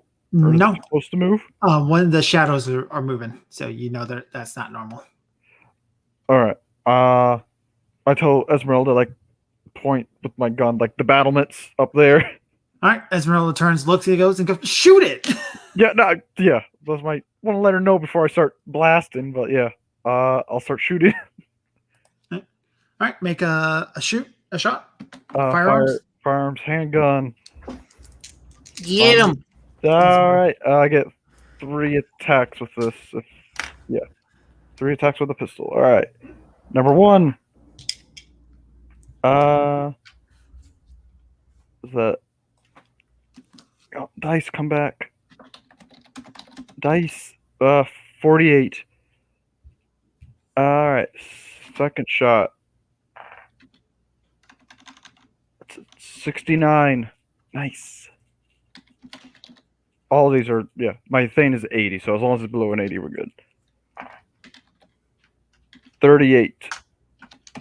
So all 3 hit. And then I got it's a 1d10 plus 2. So I need where's my d10?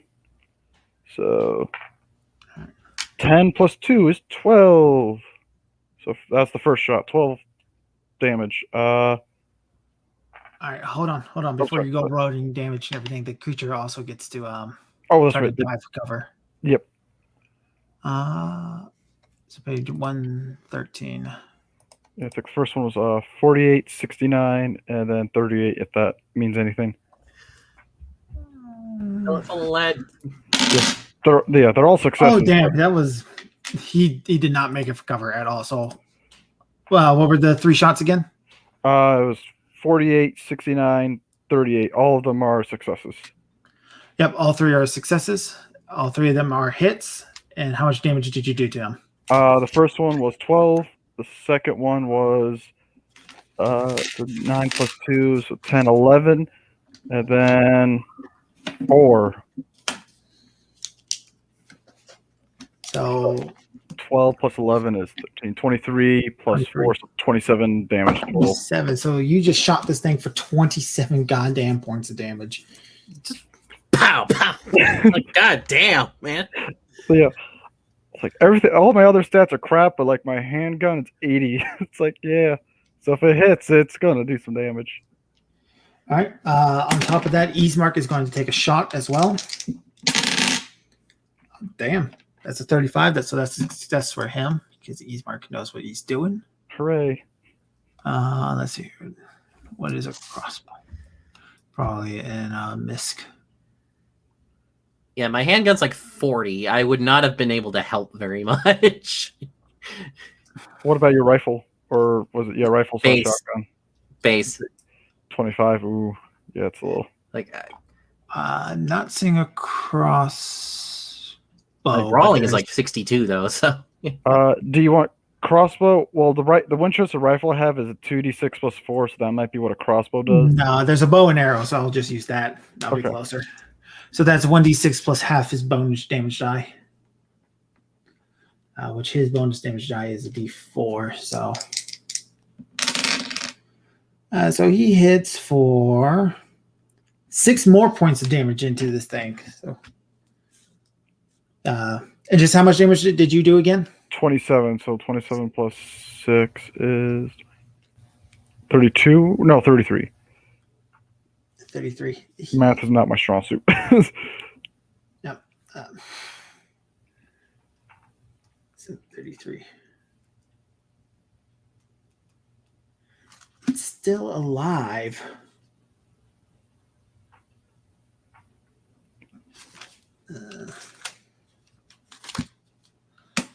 All right. So it took some heavy damage, but you see it still running off even after that. I give chase. All right. So you see it running across these battlements. It clambers up this side of a roof, just straight up and over the top of it, and you lose sight this way.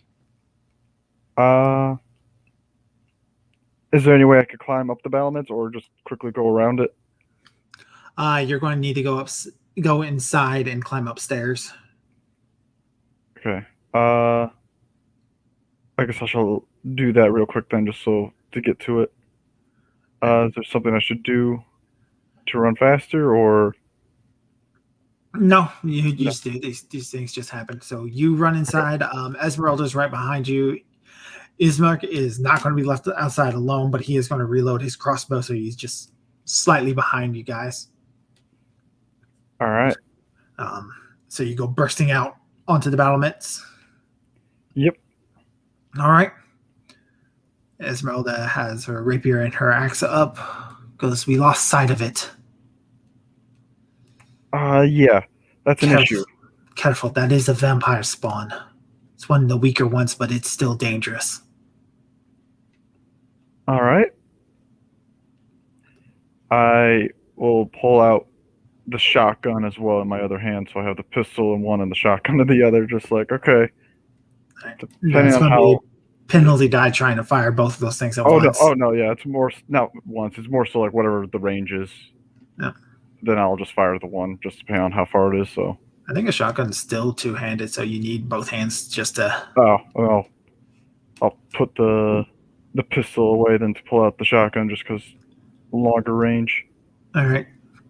Because I don't know how far it is or where it's at, so it might be good just to have a spread shot.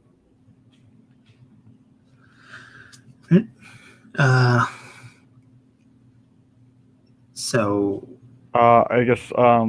Would you like me to roll spot hidden or survival to try and see if I can discern where it was at and try and follow its tracks? Survival would definitely be more fitting for that.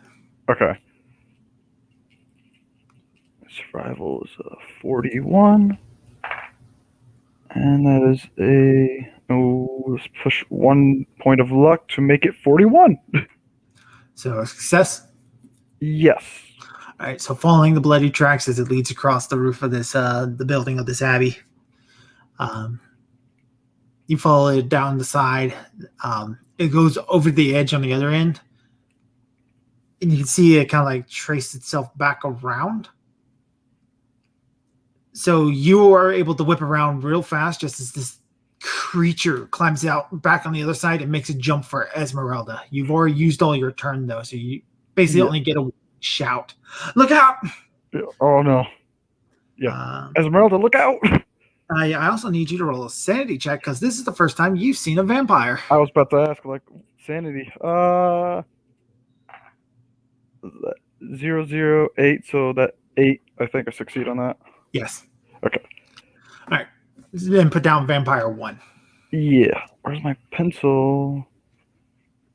All right. So yeah, this is that. He boy. gets to go next because you're a fast motherfucker. No, wait a minute, you're slow. You bring up the end.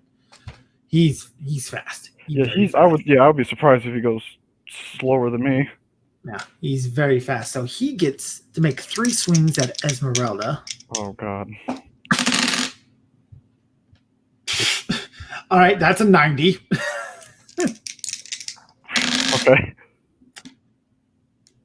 Esmeralda's going to attempt to fight back. Where's another one? Just so I don't get my dice mixed up. Damn, so that is both. So that is, he gets a hit in on her. Doing 5 points of damage to her as he rakes a claw across her, and he makes one more swing. Ah, damn. You laid a hand on your paramour, Nick. You're not gonna let that. You're not gonna let that slide, are you? God, Esmeralda no. is badly hurt as it just dragged these long nails down across her back. Oh no. Esmeralda has taken 11 points of damage, leaving her 1 out of 12. Oh shit! Fuck. Oh god. It's now Esmeralda's turn. Esmeralda is going to turn around. She's got that axe, just going to right into the side of his head. Do it. Kick his ass. Kill it. Oh shit! Esmeralda rolled a 7. Cut off its head. So she is going to bring up this axe against it, which I probably have somewhere around here. Hatchet does 1d6 plus 1 plus her bonus damage, which is a d4. Oh, that's a 5 plus a 3 plus 1, 6, 7, 8, 9 to it. So she takes this axe, just buries it right into the side of its neck as blood starts splurting out, and he just... It is still alive. Still alive? Oh my god. Vampires are no joke, ladies and gentlemen. If you were... No joke. These are not just giant zombies. Yeah. Ismark gets to go These are trained next. professionals. Oh wait, did Ismark follow us? I know he was reloading his crossbow outside of Yeah, the... he was following you. He can still Okay, thank move. goodness. So, like, he reloads and follows. Okay. He gets a penalty dice because he's firing into melee combat. He has a chance of hitting Esmeralda. Oh, you better not. Oh no, no. Yeah. Actually, Ismark's not a jackass like that. He's going to just toss his crossbow down, pull out his saber. He's going to go in. He's going to join her. The creature's going to try to make a fight back against him. Oh, that's not good for Ismark. So not only does Ismark miss, this creature backhands him, does some damage to him as well. Oh god. Oof. He takes 8 points, leaving him down to 2 hit points. God. Oh god. That makes it Moore's turn. All right. After seeing all that, everyone just get beaten up. I'm gonna try and get its attention to try and move away from melee for a little bit so I could take the shot. You blood-sucking mongrel! Come on, fight me! Eat my blood. You're trying to grab its attention. Yeah. All right. I do those first aid. It's 50. Just letting you know. Yeah. First aid is 60 for me. Oh, nice. Oh So- my god. You're trying to grab his attention. It's fast talk, probably, unless you think you have a skill that would be better. Because charm is supposed to be like a long conversation. Would intimidate do anything? That would be more if you're trying to scare it away. So fast talk. Yeah. Oh, all right. Well, I'll actually let intimidate if you're trying to make yourself look like the bigger threat, and he needs to take you out first. Yeah. I was like, come You on. did do all that damage to him earlier. Yeah. It's like, you're nothing compared to me, you stupid blood-sucking mongrel. Fight me, jackass. Come on. Do it. Yeah. Do it. Fight me. Look him up. 57. Let's push. Wait, no. I got luck. So subtract 57 minus 55, 2. So minus 2 luck to make it 55, a success. All right. So it turns to look at you.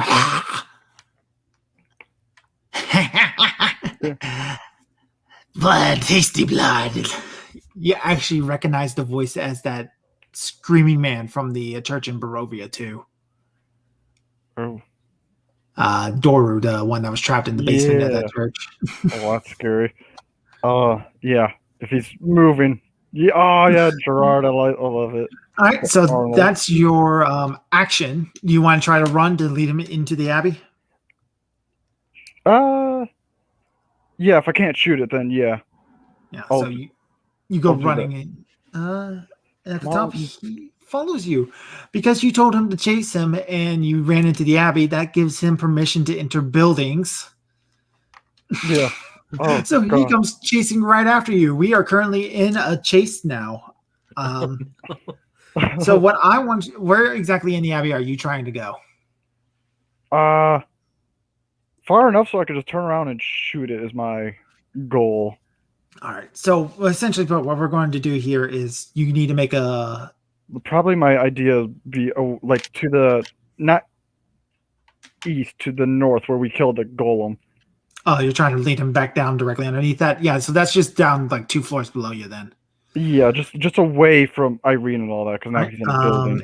Is it endurance or constitution in this game? I'm trying to remember again. I assume Constitution because I don't see anything for endurance. Yeah, so it's a constitution. I need you to roll that to see if you succeed, and he's going to roll his own constitution to see if he outruns you. All right. That's a 39. That's a 34. How many levels of success is that? So I have con of 45, so I would need to either push it or use luck probably to get down to 22. No, it's supposed to be like the number of successes, like how many tens below. So you have 1 success and he would have 2. So you're going to need to push it. Yeah. All right. Yeah, I'll push.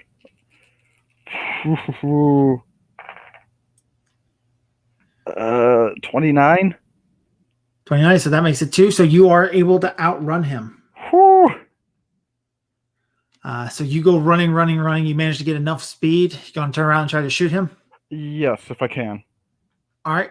Turn around, shoot him. This is going to be made with a disadvantage because you were moving and then you're just now trying to turn around, like firing from the hip, basically. Okay. Just fan your gun. Just... Yeah. Bye, you bloodsucker. Can you fly? So disadvantage, does that roll like You roll the 10s Roll. dice again and you take the worst of the 2 results. okay. Should be good. Shotgun is a 95, so Damn. yeah. Everything else is so crap though. That's a 45, then roll the 10 again. That's a 15, so I assume the 45 is the worst. Yeah, so 45. So you turn around, spin around, do it. Yep. It'll blow Do his I- head off. Yeah, do I get 2 attacks or just one? It's a double barrel shotgun. Yes. I believe you So- can fire both of those barrels at once. Okay, so roll again with the same disadvantage. Yes. It's either like disability or something like that, actually. Penalty, that's what it's called. Penalty. Yeah. Okay. So the same thing again. Yes. That's a 20. That's a 10, so a 20. So both of those are going to be hits. Yep. So roll your dice full of damage. Yeah, 1d10 plus 7. So 3 plus 7 is 10. 1 plus 7 is 8. His chest is now a crater. So you turn around, you fire from the hip with your double barrel shotgun.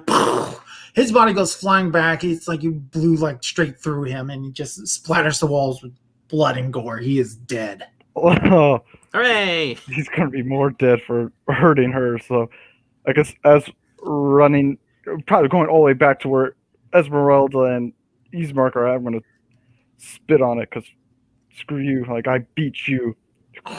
And then I'm going to run to see how Esmeralda and everyone else is doing because Screw that thing. Ismark is like propped up against the side of the battlement. He's holding his arm. He's bleeding real bad.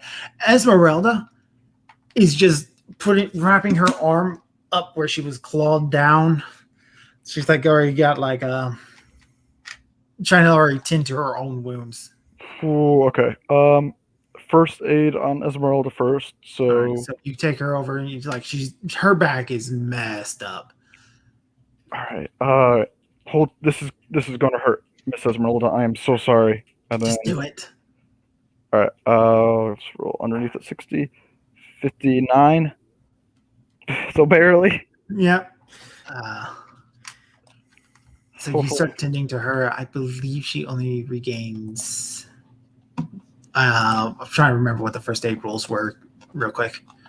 I got the book right here in front of me. Why not use that? That's too easy. All right. Let's see here. Skills. Combat, chases, sanity, magic, playing the game.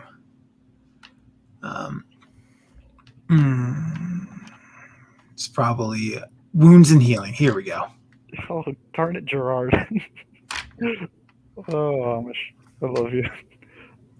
Both of the Arnold Schwarzenegger reference and the Reddit book ones.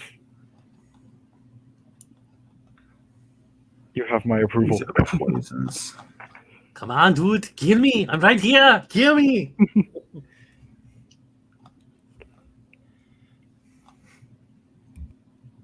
Option rules for combat. Where in the world is? Oh, I didn't even do it right. She was supposed to make like a Constitution save to see if she was just knocked straight out from that major wound she took. Because you can just be taken out of the fight real quick. First aid. To be effective, first aid must be delivered within 1 hour, in which it grants 1 hit point recovery. It may be attempted once, with subsequent attempts consulting a pushed roll. To administer test aid. So medicine would be what she needs to fix even more. Yeah, I don't have it. I have. So she gains 1 hit point.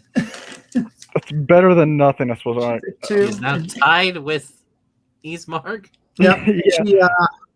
She's going to go and perform first aid on Ismark as well. Oh, yes. I was about to do the same.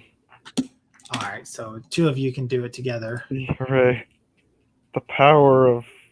I'm not sure what we are yet, but we'll find out.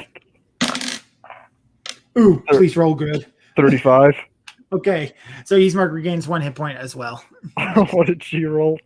She rolled an 81. Oh, yeah. Just damages him further. Oh, God. All right, you two, I'm going to try and, like, can you guys walk? Or, because I could carry one of you, at least. If need be. They both can walk. It was mostly down their back, so they are in pain. Okay. All right, let's get you to the abbot and Alexei. Hopefully he has better luck with this. All right. So you take it back, Alexei. They return. Esmeralda and Ismark are very badly hurt. Oh God! Like, yeah, this is not good. Irene, is she still in the room? Right? Yes. Yeah, don't let her come out and see this. Right. Should I fetch the abbot? You fetch the abbot. Wherever he's at, see if he can lend us his help. I sprint off immediately. And I look to Esmeralda, like, should I go grab the body, or should the vampire is fine if the vampire body stays there? Right. How does this work? Burn it? Burn it. All right. Can't risk it getting back up. Okay, and then I'll quickly grab I don't know what to grab. Probably a torch, but I don't know if it's wearing any clothes. It is wearing clothes, but there's like busted bits of furniture all over the place, so you can make a quick bonfire. All right, I'll do that. All right, and they burn the body of Doru. Yoru. And as you were like picking up the bodies, you can notice like there's a hand that was laying across. It was just starting to try to crawl back on its own. Oh no, sir! I'll smash it with my foot. Into the pit. Yep. Crunch it underneath my foot, then throw it into the fire. Like, no, thank you. But yeah, so the body of Doru. So, oh god, what happened to the father at the church? That is a good question for another time. Oh man, yeah. I think about that, and I'm like, I should have killed you earlier, put you out of your misery. I'm sorry, and then light on fire. All right, Alexi, you're tending to their wounds, giving them medicine. I would like you to roll a medicine check. I have first aid. I don't have medicine. So that's well, luckily the abbot's there, so he can do let's see, what does medicine do? Treatment of injuries using medicine skill takes a minimum of 1 hour and can be delivered one time after damage is taken. If this is not performed in the same days, the difficulty levels increase. Receives 1d3 hit points. All right. So Abbott's going to make 2 rolls for both of them. That's a 15. And that's a success too. That's a 59, but he's really good at what he does. So they each regain 1d3 hit points. Need to re-roll that because it's 4. I'll just help with like redressing the wounds and whatnot because there's still probably a lot of blood loss. Esmeralda is up to 3. He's not going to roll something other than a 4. Well, he didn't need to go that far to the other extreme. He is up to 4. All right, so they're going to live, and they'll regain hit points over days. But pretty much they are out of any fights coming up. Oh, great. Yikes. Yeah, and if that's a vampire spawn, I can't even imagine how Strahd will be. And we can't make any more, and yeah, but can't make any more medicine rolls later to speed that up a little. No. Crap.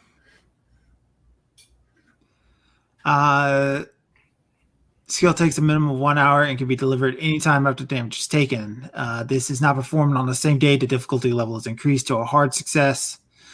A person treated successfully with medicine receives 1d3 hit points in addition to any first aid they had received. Except in the case of a dying character, which nobody was dying. Mm-hmm. Fun. Oh boy.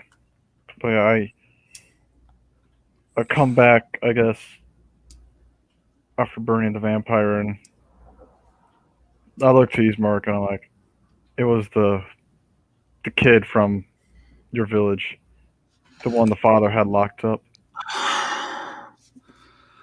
That probably means Father Donovich is dead. Or worse. Let's try not to linger on that. Yeah, I looked at Esmeralda like, how are you holding up? I'll live. I guess that's the best we can hope for right now. The abbot now walks up to you, Matthew, and goes, do you see now how you cannot stand against him? I look to him and I'll stand up. I'm like, I'm still standing.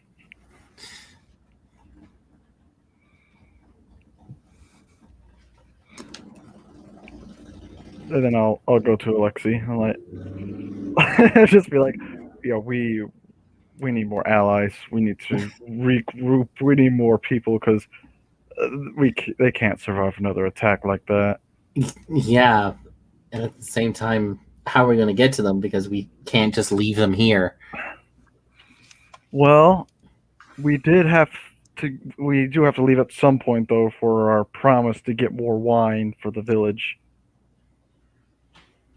That is true. So, the 3 of them are here. I don't know enough about vampires to how they stay out of abbeys and such. Would an occult roll help with that, maybe? An occult roll? Yeah. Yeah, because I think the only thing we know is belief can somewhat harm them, but that was just from what Ismark said. And Yes, you can roll an occult roll. I don't. It's a 25, so I doubt it'll help. But come on, I am going to spend my. I'm going to spend 6 points of my luck on that because I rolled a 31. nice. 1, 2, 3, 4, 5, 6. So 25 even. All right. So as you're thinking about what you need to do, your thoughts go back to what Madame Eva told you. There's supposed to be an ally that is supposed to help you fight the Devilstraw directly, somewhere within a village that bears the same name as the land. He has a strong body, but the mind of a boy. There's supposed to be a holy symbol that was under her nose, which Barrington has that. Yes. You need to figure out how that works. You also are supposed to be looking for a weapon that is hidden and guarded by amber giants somewhere within a castle behind that. Does my occult roll bring up anything about trying to protect our injured from them, or just From what you understand and what you gain from what you general knowledge of vampires, it seems like they can't enter a building without permission of its occupants. So how did it get in, Matt? I told it to come after me, to try and come and kill me and fight like a man after it nearly killed Esmeralda and Ismark. Okay, just watch what you say next time specifically. And Why? well, because vampires won't enter a dwelling unless you invite them. Oh. Crap. But and by and having an invitation to say, "Hey, come on, kill me," and you ran into the building, then so just try to avoid doing that, or at least while they're still out of commission. Yeah. Would it be safe to keep three of them here, Ismark, Esmeralda, and Daisy, while we go? Irene, not Daisy. Oh, Irene. Because I don't know. I don't know what else this Strahd has at his disposal that's not vampires. And I doubt the abbot will lift a finger to help in a battle. No, but he certainly won't invite anyone in. At least I hope not while we're gone. Yeah, it's like I don't want to leave, but at the same time, it's like staying here. We're inviting death because we didn't even get the vampire on the circle. It was too good. It was too powerful, and it took a lot of bullets to kill it, aka damage. But more importantly, it didn't make it. It didn't make it back to Strahd. So, which probably we means still have hope. It probably means that Strahd knows it's dead. Mm-hmm. We will maybe send more. Like, I think at this point, Moore is just pacing around trying to come up with a plan because he's not the type to do this. Well, he kind of is, but not the best. We should definitely ask the others and see what their opinion of this is. Fair enough. So I guess meeting everybody. Yeah. So what we just said, we tell to Esmeralda and Ismark. Ismark goes, "We are not fit to travel anywhere in our conditions. No. We will be out for a couple of days." But would you be safe if we leave you here? Esmeralda goes, this place is affordable position. The abbey is built like a castle. Most other enemies Strahd has are not strong enough to cause as much of a threat. If you leave us the firearms, a couple of the firearms, we should be able to handle ourselves. Yeah, you have my gift to you, which was the very, very small concealable pistol. What else? I can leave you. Can I possibly use like mechanical repair or something like that? Maybe construct some kind of either trap or some kind of automated thingy. That's going to take time. That's going to take time that we don't have. I can. Okay. Which one would be better, leaving the rifle or the shotgun? Rifle is good for distance. 2d6 plus 4. I think they're injured. Give them the shotgun. The shotgun, 1d10 plus 7. Yeah, I'll give them the shotgun. Is like here. I'll give them temporarily the shotgun. I want this back, but yeah, it's like here's one of the guns. Leave here just in case. It's good for range of 50 yards, so it's good for close quarter combat, especially when you're in a small hallway like the one. And Ismark's got his crossbow, so he's okay. At least, kind of. Yeah. But we definitely need either more weapons or allies to fight whatever comes next. The question is, where do we go to first? Do we go back to grab Barrington? Or do we go to the wine place so that we can settle our debt with the villagers before they try and kick us out? Not paying up. We're already out here. Let's go. Let's get the wine and come back and for Barrington. All right. And then there's a tower where we could possibly find another vampire hunter as well, and maybe I looked at Esmeralda. Is there anything of value to grab from your wagon as well? The whole thing. The whole thing. Excellent. How long do you think this would take us?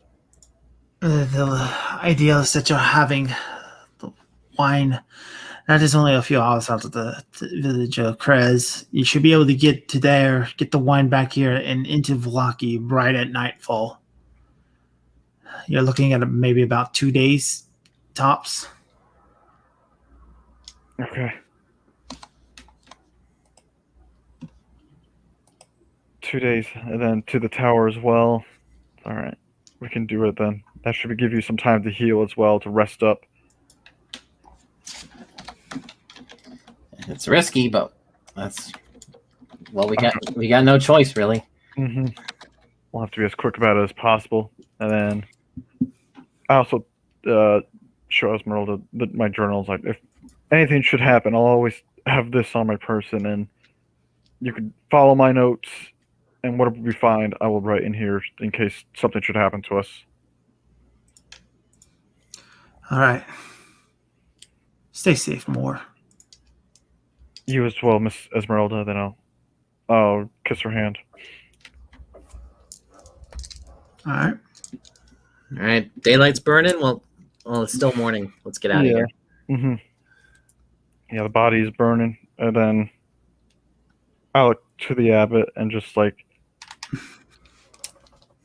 keep an eye on them, and if anything should happen, I will kill you.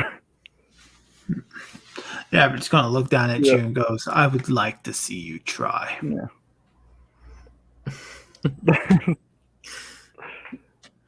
All right. I'm glad we understand each other at least, and I'll give him a nod, like sort of like we're joking because I wasn't.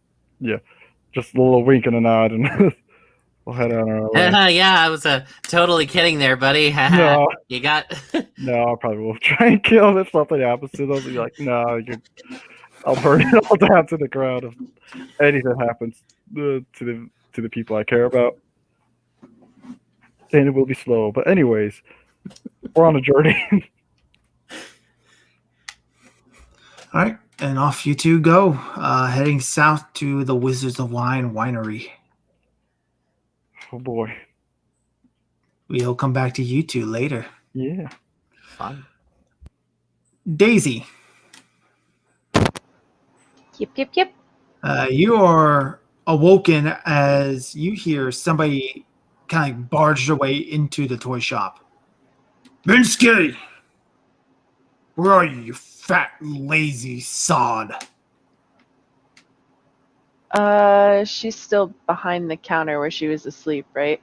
Yes, So she's just gonna try to stay hidden there. Do I need to roll another stealth for that? that is going to be a stealth, yeah. Okay, 18. 18. All right. So that's pretty good. You hear the stomping of someone big walking around on the other side of the counter. Where is that toy maker? They're stomping. As somebody walks around the other side of the counter, you can like see their legs as you're hiding. And he walks into the back, and you can hear him yelling, "Bensky! Bensky!" Okay, if he's in the back, she's gonna try to dart out the front door. All right, you dart out the front door. There are two guards in breastplates and holding pikes, just kind of lazing about. They look up at you and they look slightly confused. But they don't make any immediate attempt to stop you. She's just gonna give a little curtsy. Could you gentlemen point me in the direction of this town's inn? That's going to be a. Well, yeah, they kind of like point up and goes, yeah, it's straight down the road, big building in the middle. Thank you. And she's gonna head towards it. Bernski! I hear something break inside the building. But you head off. Barrington. Yes. It is morning after your night of raging. Yeah, pretty much he has bags under his eyes because he didn't sleep at all the night. He's just kind of like pacing back and forth in his room, looking out the window, waiting for he's basically just like waiting the second that sun to just show its face, second for it to be more considered morning in Barovia, and he's getting out of there as fast as he can.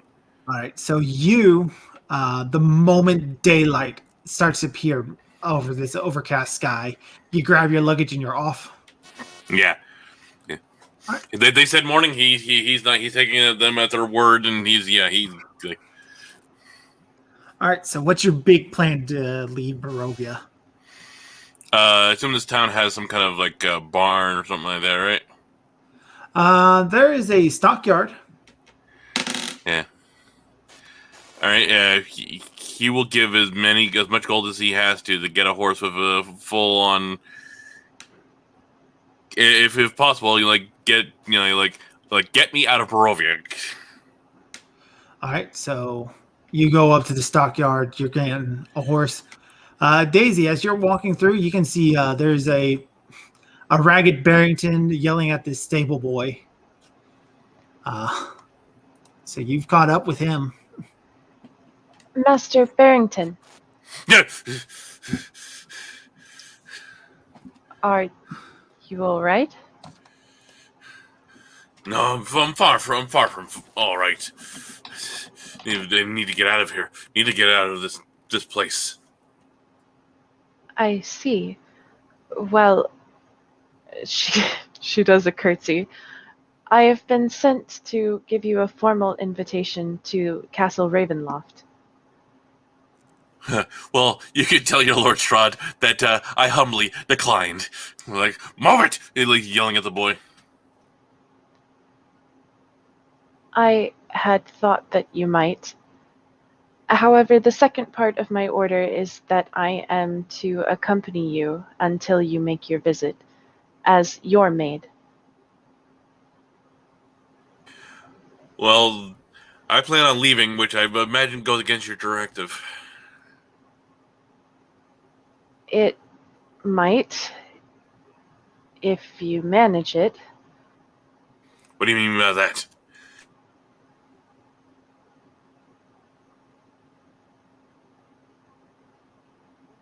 Well, I talked to someone in the castle. He made it seem as though, well, he said the mist traps people here.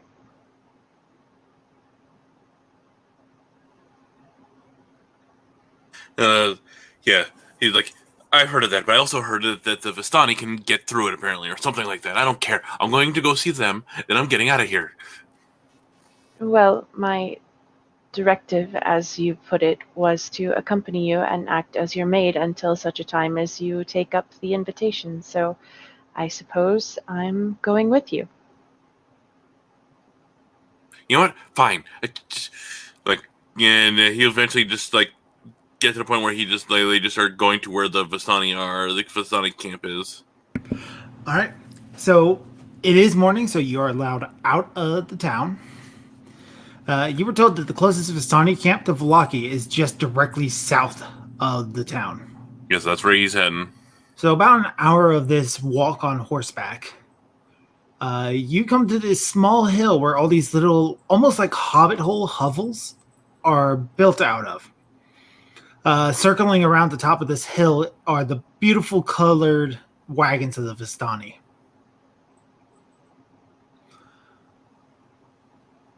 A couple of dark-skinned men are walking around the outside of this tiny little, less than a village. All of them have these elongated ears and cat-like eyes. Daisy, they remind you a lot of Rahadin. Barrington, this person who advised you that they could let you out, did he give you any reason to believe that they would? No, I just know that money talks, and if I throw enough gold at these people, maybe they'll help me out. They are not people, strictly speaking. They are creatures called Fae, from what I've learned. As long as they can get me out of Barovia, that's all I care about right now. And if these are the creatures that created the mist, maybe that's why they can get you out. Sounds like a plan to me. Step carefully, Master Barrington.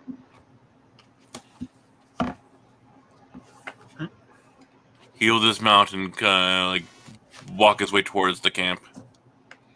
All right. These tall men with the pointed ears, they largely ignore you. You walk between the camps, and there's a large central pavilion tent set up in between these wagons. And you can hear what sounds like a loud crack and the sound of someone screaming out in pain. That'll make him jump, and Daisy can see him reaching to his like, even though he's got those the crossbow and the sword on him, he reaches into his pocket for something, and she can hear like the sounds of like something clicking in his pocket. As she puts a hand on his wrist, that might not be wise, Master Barrington. Ask questions first, perhaps. He basically just starts, to whoever looks like the most official person without getting close to that tent, like how do I get past that mist? I'm sorry, you're walking in and just yelling about how to get past the mist? He's just looking around to like whoever looks the most official. I look to seek passage past the mist. All right. So piled up outside the wagon are several empty caskets of wine. From inside the tent come the cracks of a whip, followed by the howls of a young man.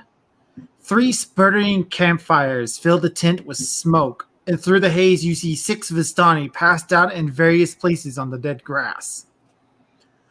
A barely conscious and shirtless teenager hugs the central tent pole. His wrists are bound with rope, and his back is streaked with blood.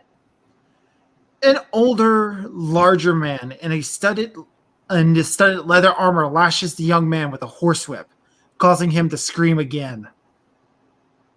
Standing in the bigger man's shadow is a third man, also clad in studded leather. "Easy, brother," he says to the whip-wielding brute. "I think Alexei has learned his lesson." The smaller of the two men turn to look at you and goes, "Someone said they seek passage through the mist." Yes. I want to get away from Barovia as fast as I can. Oh, brother, you seem so stressed. Calm down. And he hands you his wineskin. Take a drink. I will reach into my other pocket and pull out a whole bunch of gold coins I was given from the burgomaster, and just like I can pay for whatever, however much you want. Get me out of here. That I cannot do just yet. Gold will not be what I need payment for. Let us start with pleasantries. My name is Erigel. This is my brother Lovish. Alexei there is currently being punished for the loss of my daughter. Wait, there's another Alexei? Yeah, there's two Alexis. Okay. Do you I'm think like, you wait, ended what up- is that? Wait, what the fuck? I just get back and I'm getting whipped? There can only be one Alexei, just like in Highlander. You'll have to Alexis fight are him. Highlanders. Yeah. Or no, just like in the Highlander movie, there can only be one. They'll have to fight each other. Yep. Only one Alexei.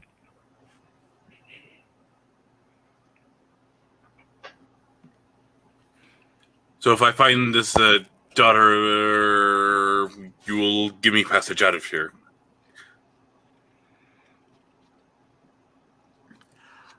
We will give you passage out of here. Where is she? That is the question.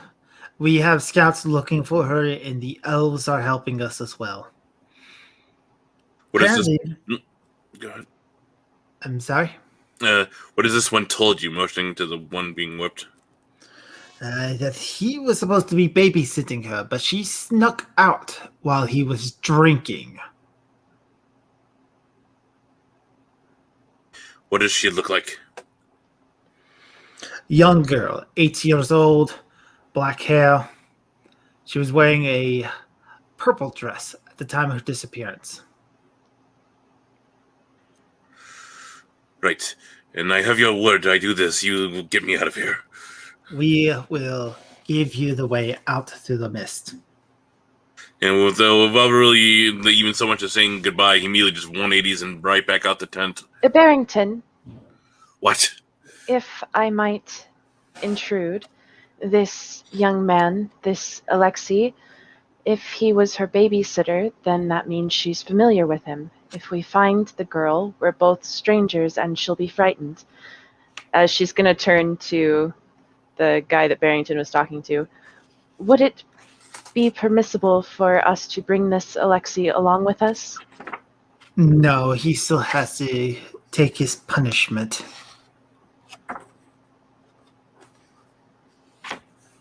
Surely that can wait in the interest of finding your daughter? Lovsh goes, the young lady does talk sense, brother. Very well. Alexei, accompany them. Serve this man here. He seems to be incredibly stressed. They untie the man. They give him a shirt which he puts on over top of his whip wounds, and he just follows you two. Alright, I guess we just head back to town. All right, so you're heading back to town. That's the first place I would think to look for an 8-year-old girl.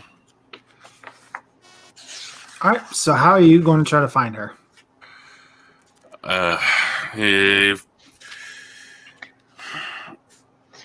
Basically, I think we'd start at the tavern, ask her where there's people there, ask around, because he's familiar with that area. See if you can find Rectoven. He seems to be one of the people who is not insane. Rictavio. Yeah, Octavio, sorry. Oh yeah, isn't it festival day? Yeah, today is the festival Oh day. god. Okay, while he does that, can I roll medicine for this guy, For this Alexei? Yeah. Okay, Oh, it's a festival. He's gonna head for the festival then. I'm gonna push it. Yeah, okay, I got it on the second one. 35. All right. He thanks you. I keep hearing bangs outside my door, and I forget that tomorrow's the 4th. Alexei, do you know where the young girl might have gone? No, I don't know. Usually she plays with the other kids, but she was not with them. They haven't even seen her. I see. Well, I suppose we should catch up with Master Barrington then.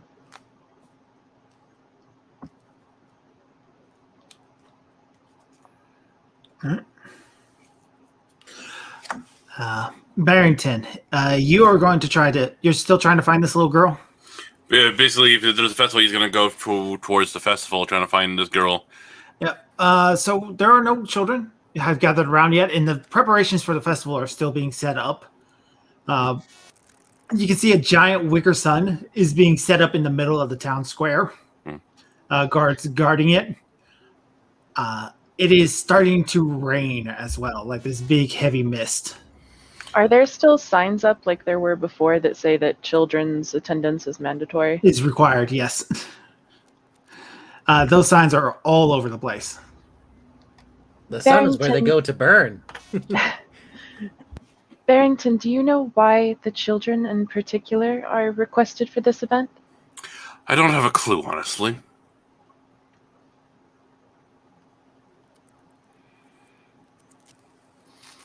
What is the nature of this event? What is that sun for? My guess, because it's made of wicker, they're gonna burn it. Why guard it so heavily? That's a good question. Barrington, you do know that the burgomaster believes that these festivals keep straw away. So if this sun is the center of the festival, Okay, so yeah. And then he related because the burgomaster is paranoid and thinks that if the festival goes off of a hitch, it would keep Strahd and his creatures away. That's why they're being guarded. A strange belief. What is it about the festivals that he believes to have special power? Well, it's because there hasn't been an attack here since they've been doing any festivals, so he thinks that he puts two and two together, that if he keeps doing festivals, he'll keep the attacks away. He'll keep Strahd away. I see. He's just another insane person here, like all the rest of them. That still doesn't answer why the children in particular. Maybe to try to get them hooked young, and then so they will keep coming back, so they can show interest. I don't know. We need to find her. Well, if I were a young child and I ran off in the midst of festival preparation, I think perhaps the heart of the festivities is where I would go. Well, they're not quite set up at the festival yet. Alexei will chime in and go, the Vistani children would not come to such a pathetic festival. Where I see. would a Vistani child go? She would not have left the camp like that. Unless...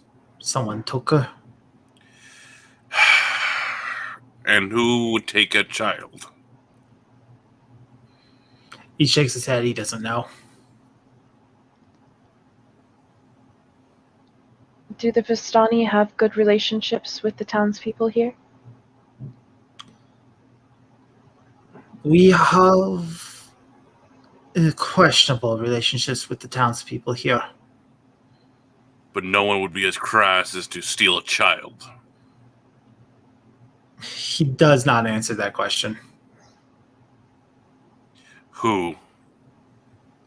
I don't know. Well, you didn't answer my question, so you probably have an idea of somebody in this town who would do such a thing. Who? See if he does.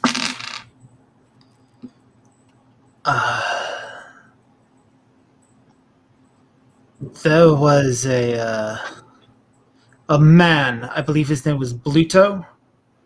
He came to the camp asking for some way to catch fish better. We laughed him off and chased him away, for he was drunk, if anything.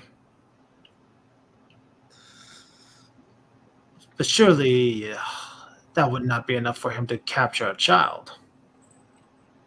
Have you not seen how insane some of the people are in this town? There's nothing that's off limits to some of these mad people. Then if he kidnapped the child, he would not be here. He would be at the lake. Where's the damn lake? It's to the north of the town. Would he really be fishing over there in the rain? It's always a good time to fish. All right, then. He'll start heading towards the lake. All right. About a 30-minute ride out of town to the lake. Sure enough, at the foot of the mountain, nestled in the misty forest, is a large lake. The water is perfectly still and dark, reflecting the black clouds overhead like a monstrous mirror. Pulled up along the south shore are 3 small rowboats. A fourth can be seen out in the middle of the lake, a lone figure sitting in it, fishing pole in hand. Go to the 3 closest ones. Okay, which one are you, Bluto? There's nobody else on the shore. Oh, I thought you said there was... No, just just rowboats. rowboats. Okay, no, but nobody... Oh, okay, I see. Does he, like... From what you can tell, does that look like Bluto? He looks out to the lake and goes about the same build. He will kind of just like... you know how to use one of these things? Kind of motioning it to the rowboat. I can use one. All right. Let's get a little closer to him. Not to get a little closer to him. All right. Lexi starts getting into one of the rowboats, pushes it out into the lake. Are you coming with them, Daisy? Yep. All right. Into the rowboats you go, which comfortably sits 5, and he starts to row out there. About halfway to your trip out there, you start to notice that the rowboat out on the lake starts to shake more.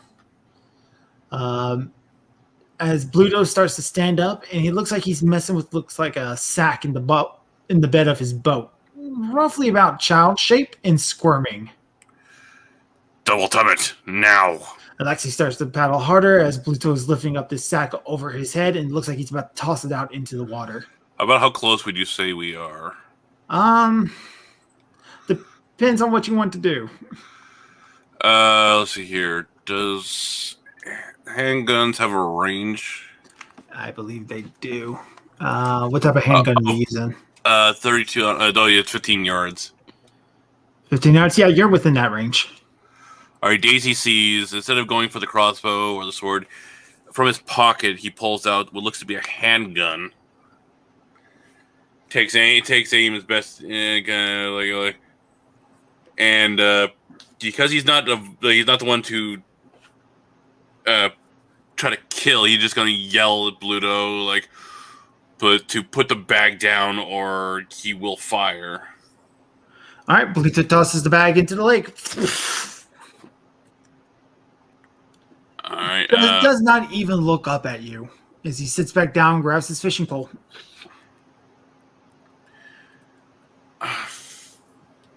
Barrington, I cannot swim. You're going to have to jump in after her. He will just like put the gun back into his pocket and dive in. All right. The water is very cold. Do you have a swim skill? Define skill. It's not... I don't think there is a swim skill, is there? Yeah, there is a There swim is. skill. Oh. What is it? Oh, wow. I rolled a 1. Oh, damn. Barrington wants to get Damn. out of this valley. And we'll go through hell and high water to do it. But Yeah. So you swim down there, you see this bag in the dark waters. You can make out more. There's more sack bags down here, at least 5 more. Bluto must have been doing this for a while. Well, he'll take the obvious one that's still, thrashing and kicking and trying to pull it up to the surface. Right. All right, that's going to be your strength. He has a good chance of doing that. Hey, it's just success. Success, the adrenaline pumping through your body. You grab the sack, swim, kicking, pushing, break the surface. Alexei grabs the slack, pulls her up into the boat. He grabs a hold of your arms next and pulls you in. Unties the sack. There is a white-skinned, dark-hair Vistani girl gasping for air. Just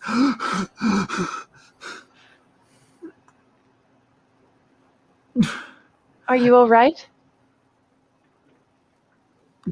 yeah, I'm okay. This is the correct child, correct, Alexei? Yes, that is her. That is got the name here. Arabelle. Oh, you have us so scared. Barrington, do you mind your coat? Oh yeah, he'll take off his coat and we'll put it over the girl and Daisy. You're programmed to do what I tell you, correct? Well, that's what Trot said. Cover her ears for me, will you? All right. As she does. He will calmly pull the gun back out of his pocket, and he's not a big fan of the child murderer. He's going to kill him. All right. Now you want to make your roll for that because you're pretty close. Yep. And Pluto makes no effort to get out of the way. He hasn't even taken notice of you guys. Success. 8 damage. 8 damage. It shot him right in the side. He kind of slides out of his boat into the water below. And he will he just puts the gun back. He puts the hammer back into its position. Puts the gun back into the. With the girl holding the jacket, he'll put it into a pants pocket, and he'll look to Daisy. You can remove your hands now. Of course. And look to Alexei. You can take us back to camp now. Aye, and he starts to paddle you back to shore. Arabelle, it's cold, wet, shivering. You are as well, Barrington. As you guys have to walk back through Valaki, the guards tell you, Oz, you're just in time. It's time for the festival to begin. Rain is starting to come down pretty damn hard now.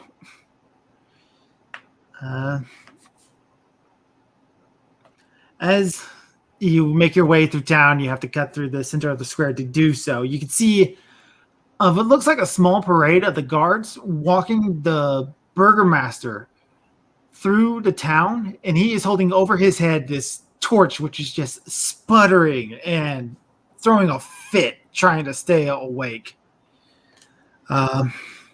Peals of thunder all overhead. Leading the guards is a parade of unhappy children dressed as flowers trudging through the muddy streets. The burgomaster stands right before the Wicker Sun. Is there anything you guys want to do as he starts giving this long-winded speech? No, Gerard's just trying to get the child back to the Vistani, to pushing his way through the crowd if he has to kind of get out going the opposite direction of the festival. He couldn't care less right now about the festival. All right. So he gives the end of this long-winded speech, and he ends it with a classic, "Oh, we'll be well!" And he thrusts his torch into the Wicker Sun, and his torch goes out.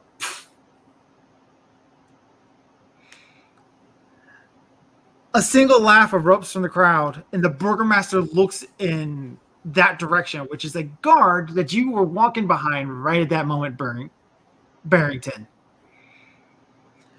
"Seize him!" Burgomaster yells, pointing in that direction. The guard is going to grab your arm. He's going to throw you under the bus. It's like, oops. Oh, it's let's see here.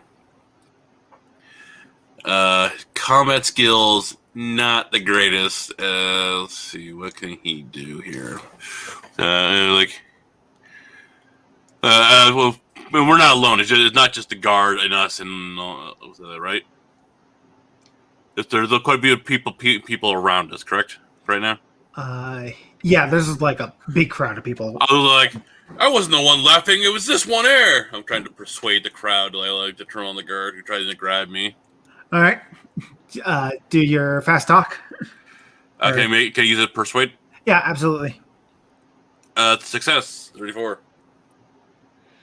34. The townspeople kind of like start to gather around that guard. He's like, no, it wasn't me. It wasn't me. You hear the Baron yell, hang him. Hang him for his laughter. How dare he laugh at our suffering? Daisy's gonna step forward. Perhaps if the message is all is well, then laughter is exactly the right medicine that the town needs. The Barrington turns to look at you and goes, who are you to speak out to me?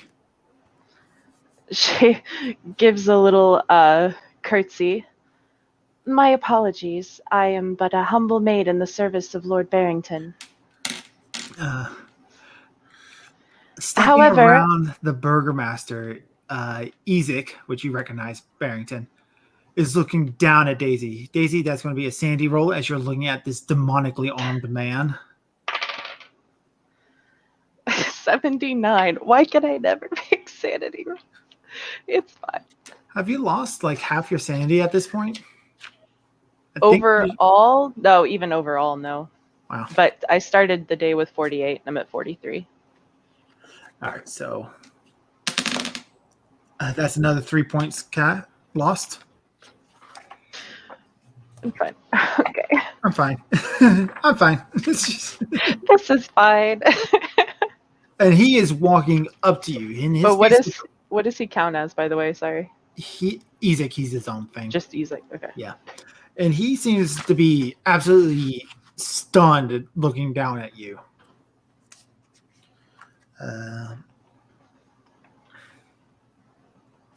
I'm going to kind of get in the way with the two of them and just like, Burgermaster, this is my personal property. You will stand your bodyguard down. Ezek, stand down. And Ezek just ignores him. He is going to clock you upside the head, Barrington. Oh, shit. Okay. He succeeds because he has a 90. Yeah. Okay. As he's just going to take that big arm, just clock you upside the head. You going to try to dodge or fight back?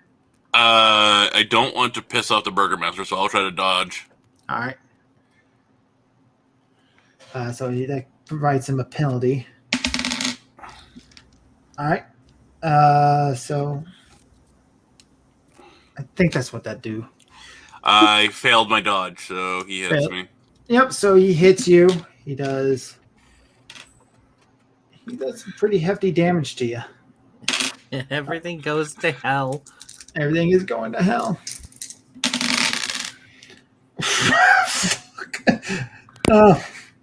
How many hit points you got? I've got 10. You're unconscious. Fucking. As he just clocks you like right upside the head with this big demonic arm, you just... And he turns to look at Daisy. Irene, you came back to me. I apologize for the confusion, but I am not Irene. You are Irene. He goes to grab you. She's going to try to dodge the grab. 16. 16? Yep. Oh, well, 93. So, yeah, he dug underneath his big, bulking Hulk. What are you going to do? Because Barrington is out cold on the ground. Lexi's got Arabelle. She's going to rush over to the Burgermaster and stand right beside him. I suggest, Burgermaster, that if you want to convince this village that all is well, you calm down your bodyguard. The burgomaster's going to look down at you and goes, "How dare you tell me what to do, you dirt farming peasant!"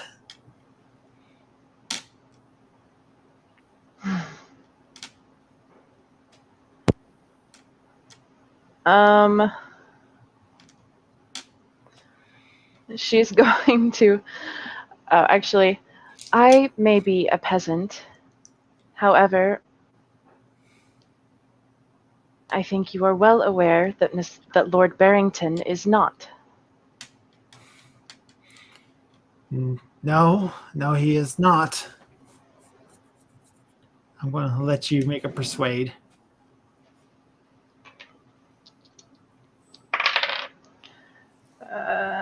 Let's see, persuade or yeah, that's.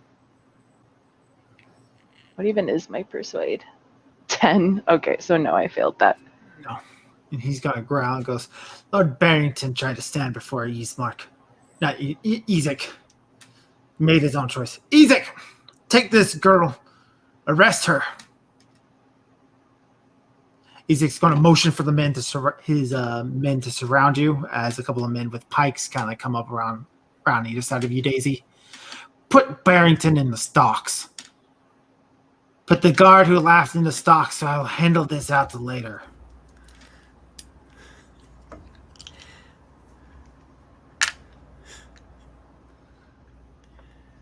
So, Daisy, are you going to try anything else as guards are going to come up and grab you? If they're just arresting me, no. No. All right. So, Barrington, in his unconscious body, is put into the stocks. The guard is put in the stocks next to him.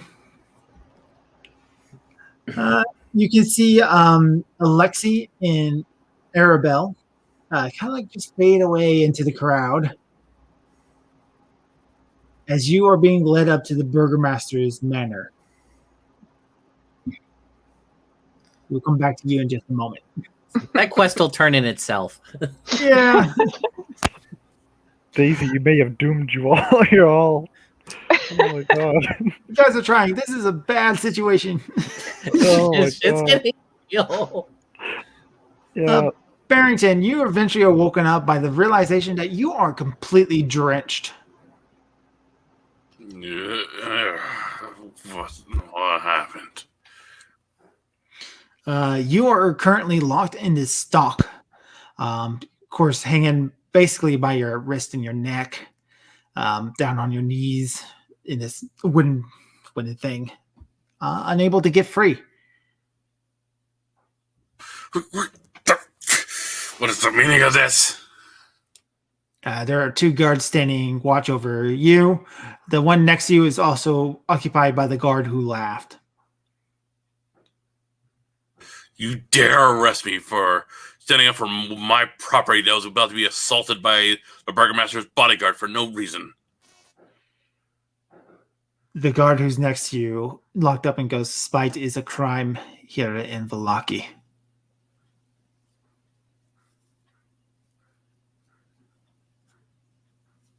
I was unjustly assaulted by the bodyguard. The bodyguard and the burgomaster determine what's just and what isn't.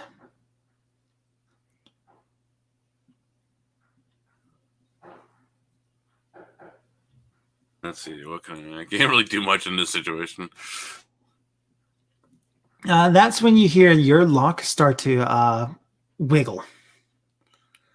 As something invisible essentially undoes the padlock, allowing you to be free. You hear a whisper in your ear that says, "The Lady Watcher sends her regards."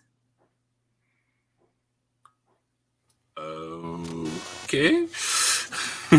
You're part of a cult. Yeah, do you want a sanity roll for that one? If you want to.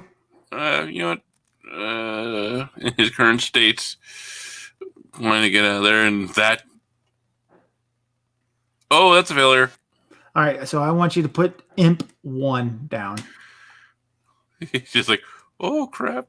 Okay, so I got both devil and imp 1. Oh, right, I already made a devil 1, so devil 2. Just make a devil 2. Oh, okay. Oh, I gotta put it in edit mode. That's why I couldn't. Okay, so he will. Let's see here.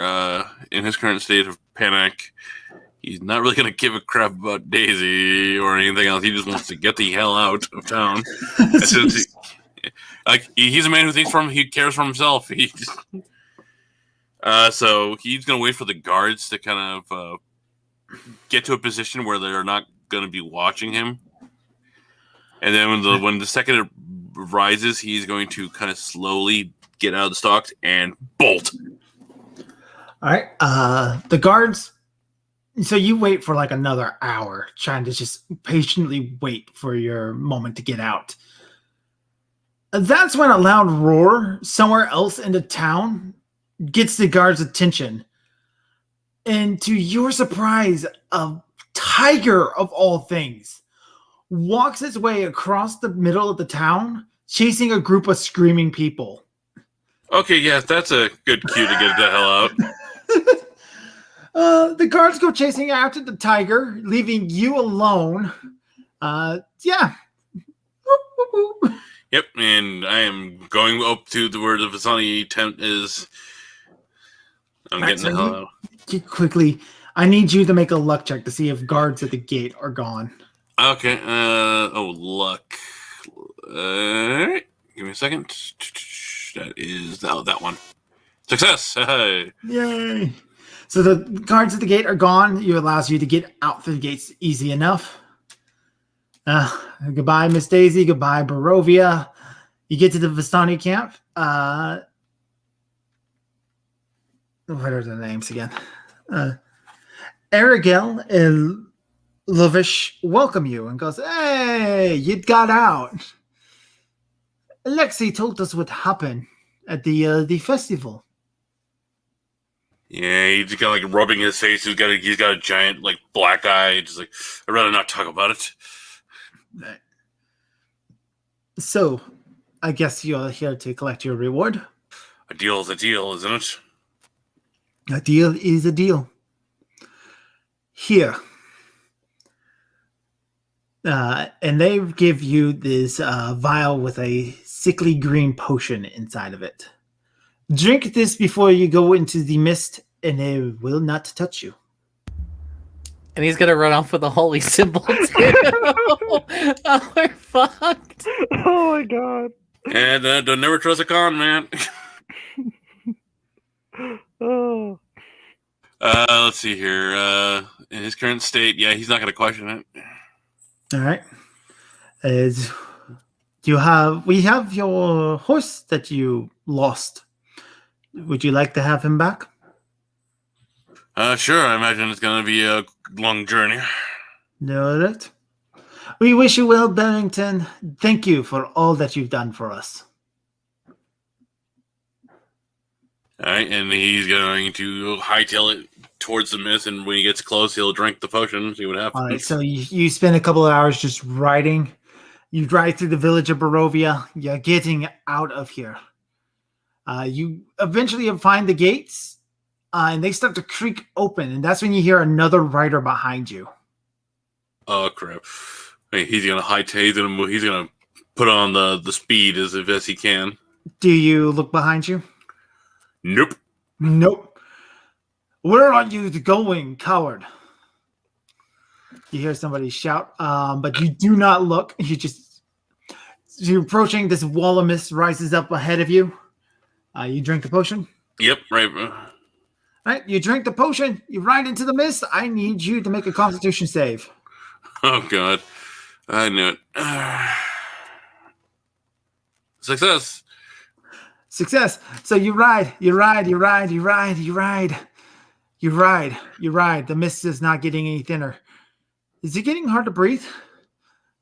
You have long enough decision to turn back or go further into the mist. Getting difficult to breathe. Yeah.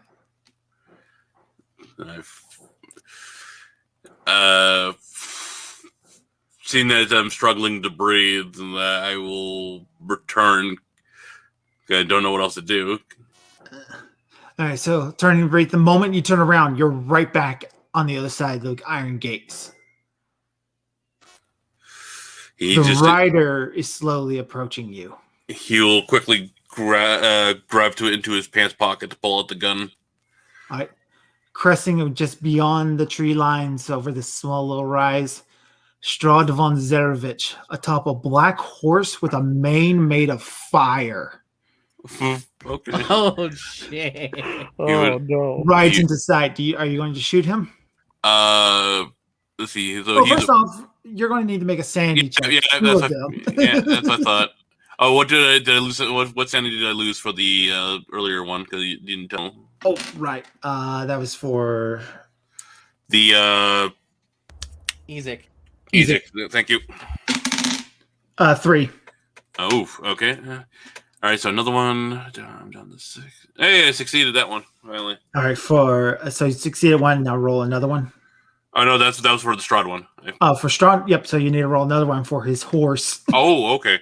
because his horse is not humane. He should not be on fire. So yeah, I failed. So I'll say I succeeded the horse, but I failed Strahd. Okay, so you failed Strahd. Yeah. You lose another 12. Eesh. Strahd is not he's got a hefty one. All right. And he's mad. So I see this pale guy I've never seen before, and I'm just like, Yep. and I am like full on like shaking with the gun out, like it didn't work, like it didn't work. Of course not. Do you think the Vistani would give you an honest way out? They lied to you. Who are you? He smiles. I am Strahd von Zarevich, your humble host. So you're what they call that, what's that word, a vampire? Vampire. Look, I don't care about your little town or the people you're doing this to. I want out. Then you're going to have to kill me.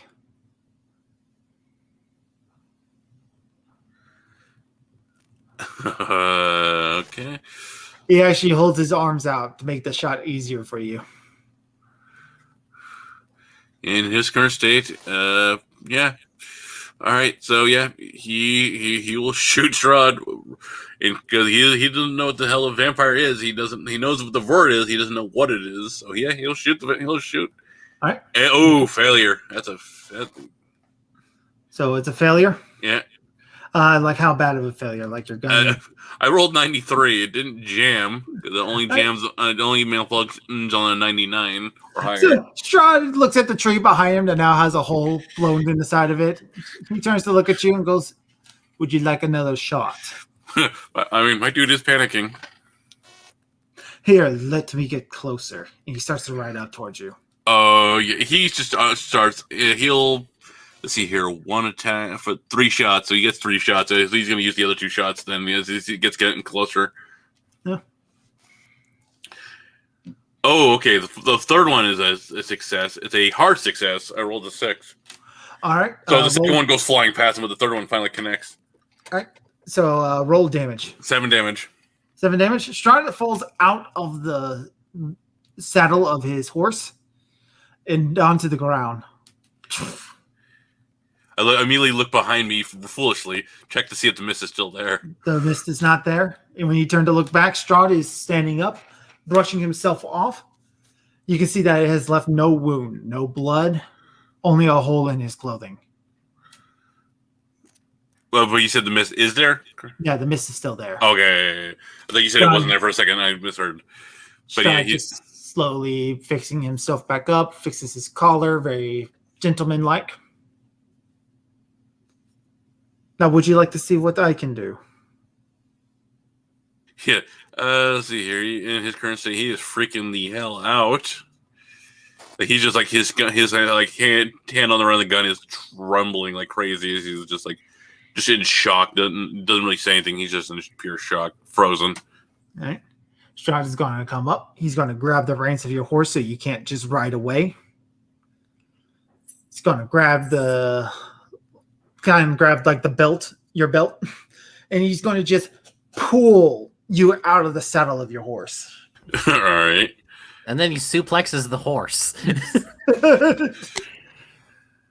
All right, so he pulls you out of your horse's saddle, throws you down on the ground, and then slams a foot onto your arm that's holding your gun. He leans down close to you and goes, "You know, I had expected more." Listen, I'm no lord, man. I'm a fucking con man. I'm not even from here. I'm from damn New York. All right. Look, you want money? I got money. You want babe? I have no need for money. You what do you want? Women? I can get you contacts. Like name your price. I want to feed. He lifts you up, fits you back on your feet, kind of like brushes you off. But I enjoy the chase. Go ahead, try something else. I'm curious to see what else you have. You've tried shooting me. You tried bargaining with me. What else do you have? In a last-ditch effort, Gerard will grab the amulet around his neck. All right. So you grab the amulet. What do you do with it? I just just do like the full-on "be gone" thing, like point it right at him. All right. Strahd takes a quick step back. Where did you get that? Who gave that to you? He actually looked. He's actually genuine surprised. Like oh, that actually worked. It doesn't matter who gave it to me. It's clear it does something to you. So you stay the hell away from me. Fire appears in Strahd's hands. Oh crap! He immediately starts running behind trees. All right, Strahd is going to start throwing fireballs at you. He's gonna like using trees as cover as best he can. Like Oh, shit! Oh shit! Oh shit! Oh shit! You are using a duck for cover. Oh, be very lucky you did. So Strahd throws one of these fireballs at you. It lights a tree up behind you. And he's running as fast as he can away from Strahd, using trees as cover. Serpentine! You start to hear the howls of wolves all around you. We are going to cut from that, and we're going to go back to Miss Daisy.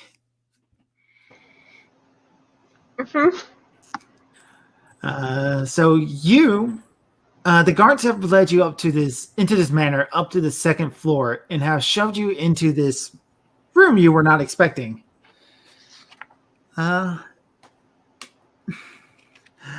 Dolls. The room is filled of pretty little dolls with powdered white skin and auburn hair. Some of them dress beautifully, others plainly.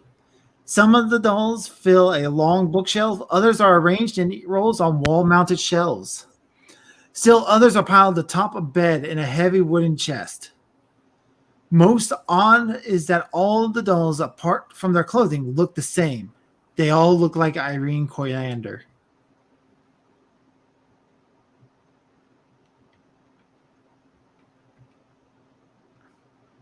Okay, is whoever threw her into the room still there? No, they've closed the door behind them.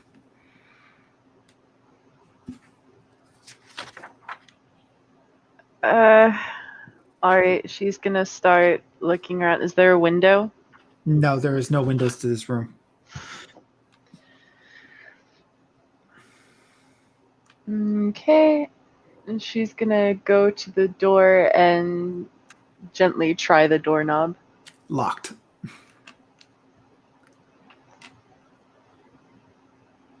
And what kind of keyhole is it? One of those really big ones that you can look through. Okay, she's gonna peek through. All right. So you can kind of overhear everybody talking. There's obviously one guard on the other side of the door, and he seems to be talking to another one. And he goes, Isaac will be happy to have this for his collection, I think. Yet another one of these creepy-ass dolls, but this one is human and can walk and talk. Shit, here he comes. And you can hear the heavy footsteps of Isaac making his way towards you. Okay. She's gonna. Actually, she's just gonna sit primly on a chair on the edge of the bed or something. All right. Ezek walks into the room. That's a sanity roll. 55, which at this point is still bad. No bad. It's an ever decreasing thing. Yep. 1. Okay. And that's Ezek 2 now for you. Mhm. And he turns to look at you. He grabs another little table, puts it right next to you, takes a seat of his own, and he just stares at you for a while. Hello, Ezek. Hello, Irene.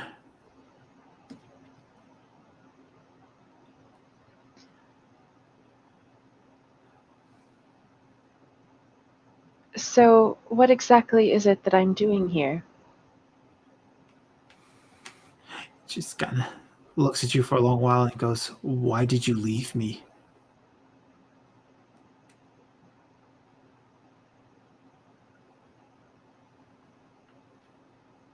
It has been a rather eventful day. I'm afraid my memories might be hazy. Could you remind me what you're referring to?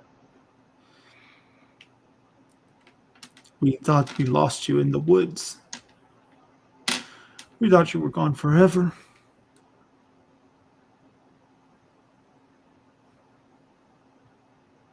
When were we in the woods? You're not actually her. You're just another one of the dolls. Yes, that's correct.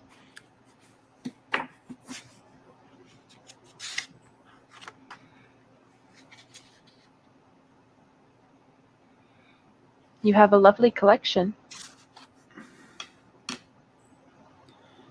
I had the toy maker make them, so I would not forget what she looked like. You knew her well? She was my sister. I see. When did she leave? We lost her in the woods when she was very young. We thought the wolves got her.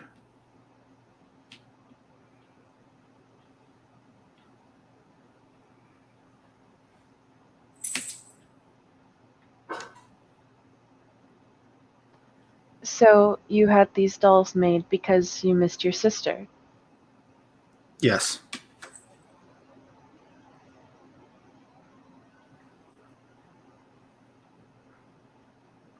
But as you've said, you know I'm not really her. You walk, you talk, you have a personality. You're close enough. But not her personality. What personality could we have with someone who is eaten by wolves?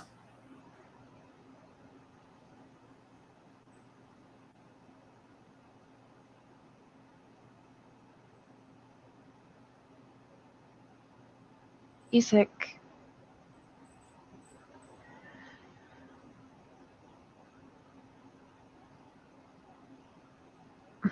why are you so certain that your sister was eaten by wolves? What else could have happened to her? A little girl lost in the woods does not survive in this land. Unless, perhaps, some kind family found her and adopted her. He's going to give him pause. What do you know? There's a girl I've met. She goes by Irene and looks a lot like I do. Irene. She's alive. And doing well, though I'm not sure where she is at the moment. Last time I saw her, she was doing well, anyways.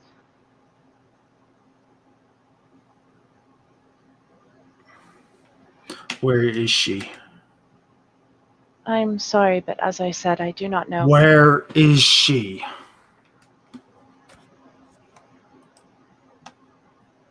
I do not know where she is now, but I know that the one you call the Devil Strahd wants to take her to the castle. Then I will go to the castle.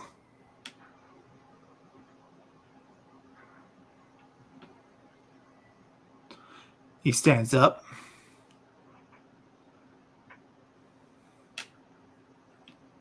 Starts making his way to the door.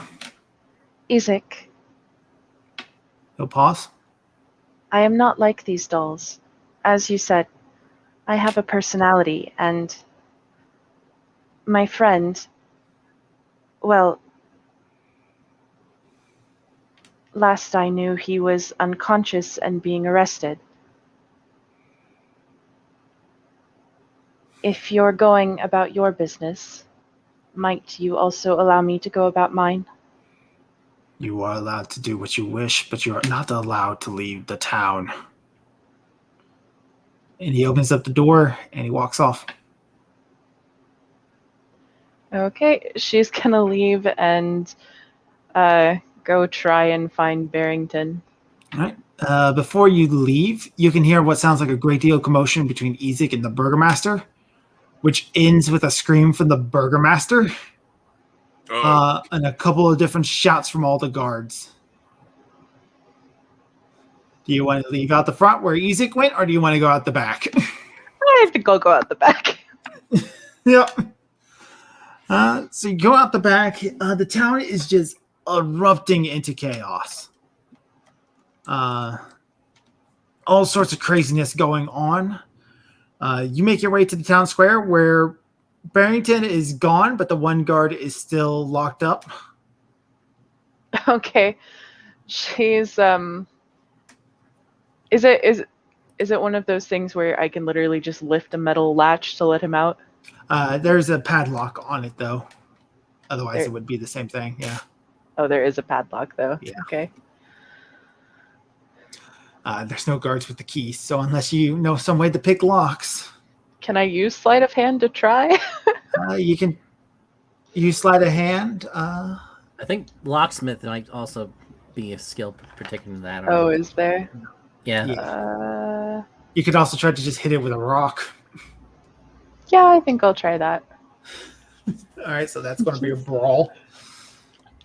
Oh, that's a brawl? I figured that'd just be strength. Darn. Yeah, well, strength will do too. Okay. What did I get?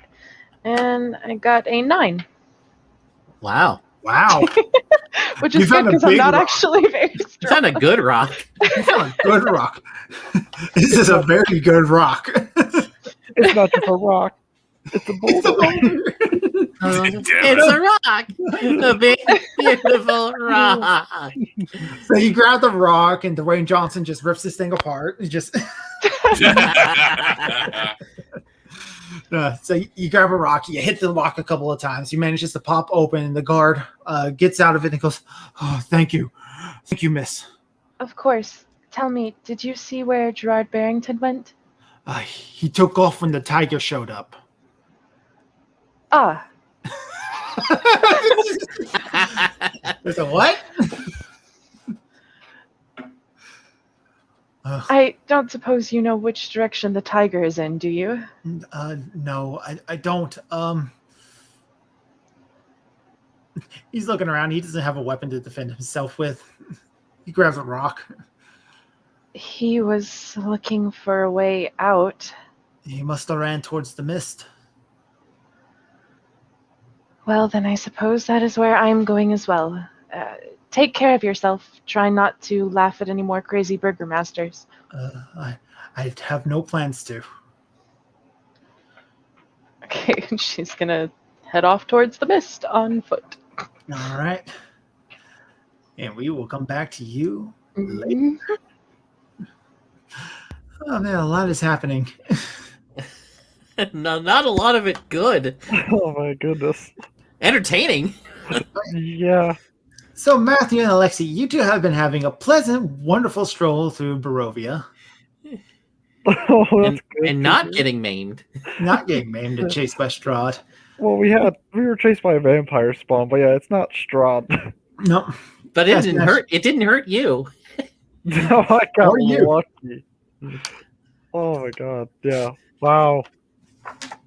Yeah, everything's going hell in a handbasket. I guess the phrase. But I guess as we're walking on this path, I'm gonna be just first probably a sec, just looking around and like, I don't see any ravens about. The a light drizzle begins to fall. Unpainted fences blindly follow the trail, which skirts north of a spiraling vineyard before bending south towards a sturdy building. The fog takes on ghostly forms as it swirls between the nasty tinted rows of grapevines. Here and there, you see rope-handled half barrels used for hauling grapes. North of the trail is a large stand of trees. A man wearing a dark cloak and cowl stands at the edge of the trees, beckoning you. Okay, I guess we'll walk towards the beckoning man, but at some point I do gotta tell Lexi about apologize for lying to him, but I guess we'll do that after this.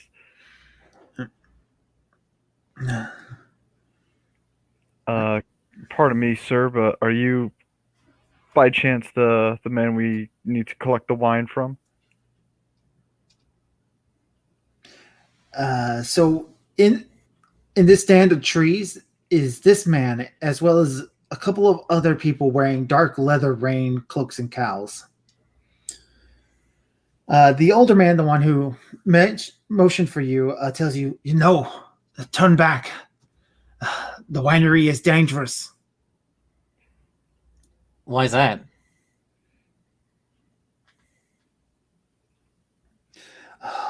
The guards, the wards that you use to protect the winery, have been stolen, allowing the blights to move in. What are the blights? These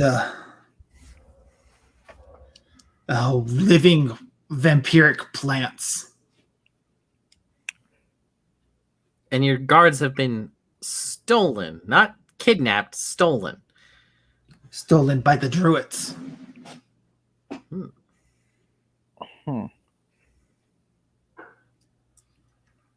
I suppose. Well, we need some wine.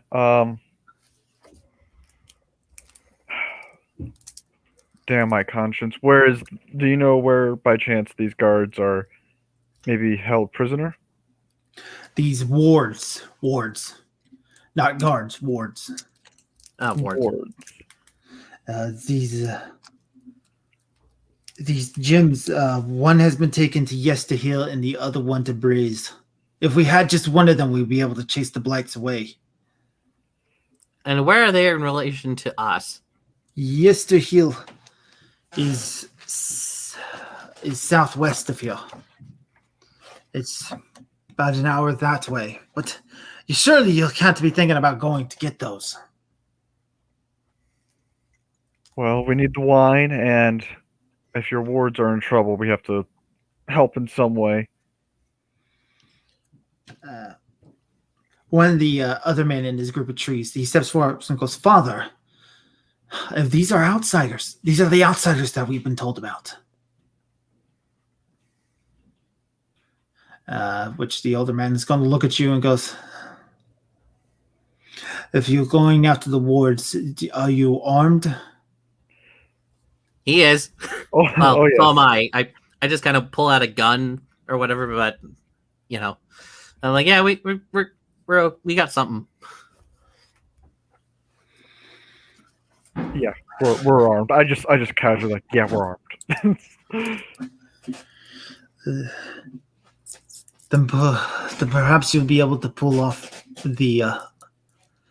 We do not recommend an assault. You're going to have to be stealthy. What can you tell us about these druids? They're mad. Druids are supposed to worship the land, but they think the Devil Strahd is some sort of nature spirit. They command these blights that walk and attack people.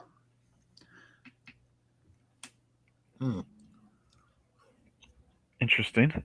You got anything that could help us combat them? Should we run into them ourselves? The plants? One of the druids hiding inside the winery right now has some sort of staff that commands and controls them. If you could take that away from him, you may be able to turn the blights against them. Where is this winery? It's right. We're already at it. Yeah, he points at the building. Yeah. Is there any windows?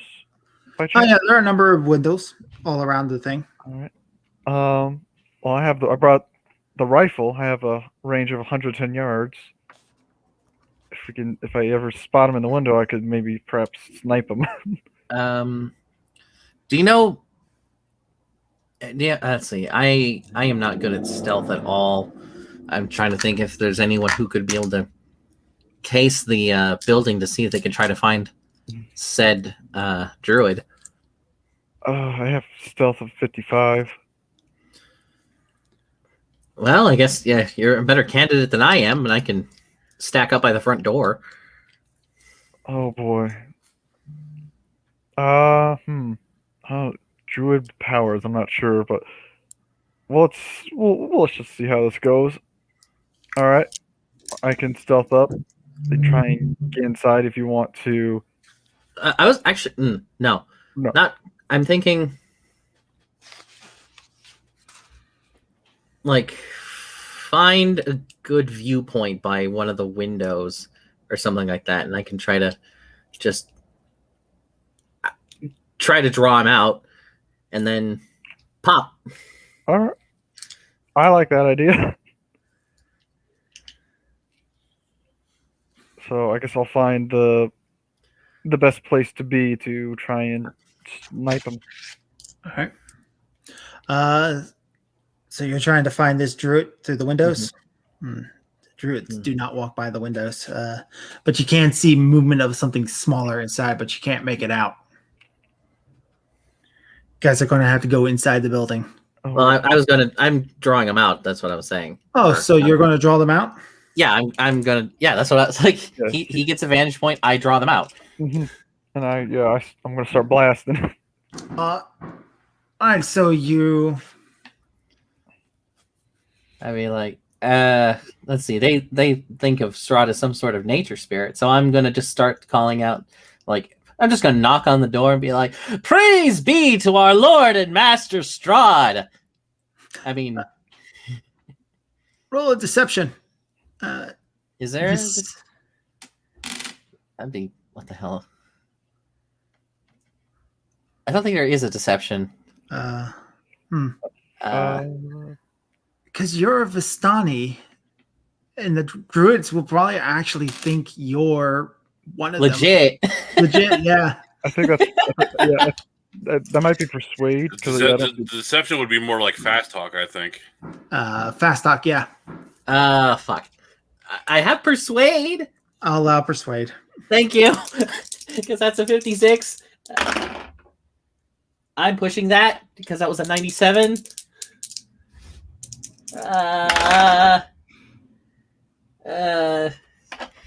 Yeah, no. I went from a 97 to a 77. So you walk up the door. Praise be Strahd! And the door swings open, and there out steps this man, completely naked, covered in dirt and animal bones.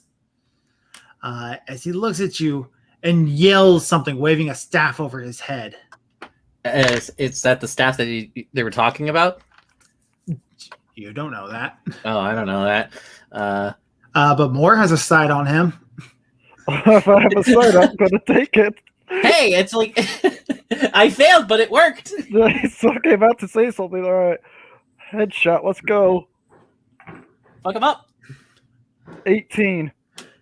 Damn. Damn. All right. So yeah, he wasn't expecting it. Actually, roll a roll a bonus die and take the better of the two results of 18 or even lower. So roll that 10 again. If you get lower, you get it. Yeah, roll that 10 again.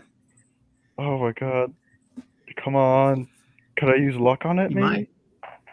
Yeah, you can use luck on it if you want. I'm gonna use luck on the 18. How far do I have to push it?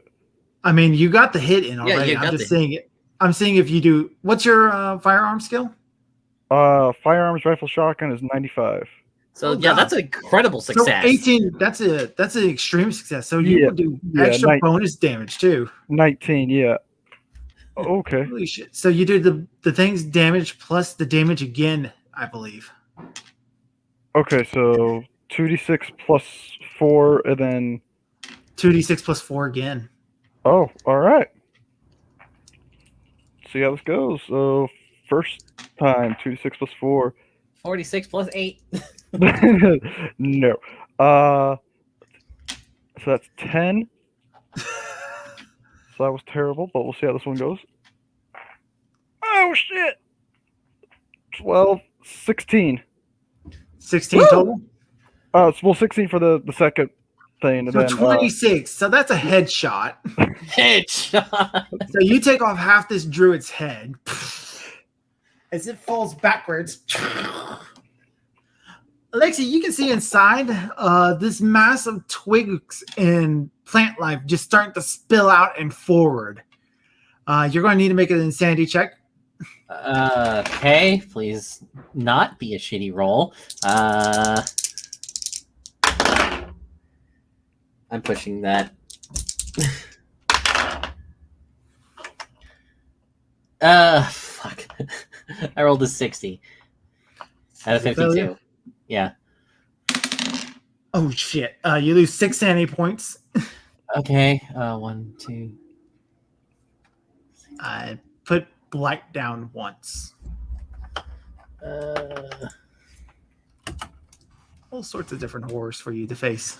Oh, just joy. Fucking hell.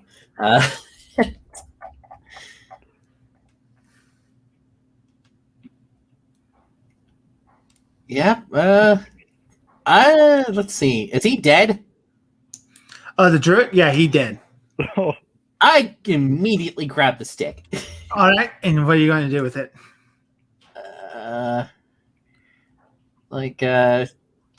Go away. I just start waving it around. That doesn't stop them from going forward. This is not the stick you're looking for. Or maybe I'm not using it right. All right, so 24 of these things are spilling out towards you. I do want to point out that your life is very much in danger. I'm going to. I'm backing up. Yeah, run. I'm still carrying the stick, and we're just like Get out of there, Alexi. All right, Moore, do you want to provide him covering fire by taking a couple of shots? Yep. I'll shoot again.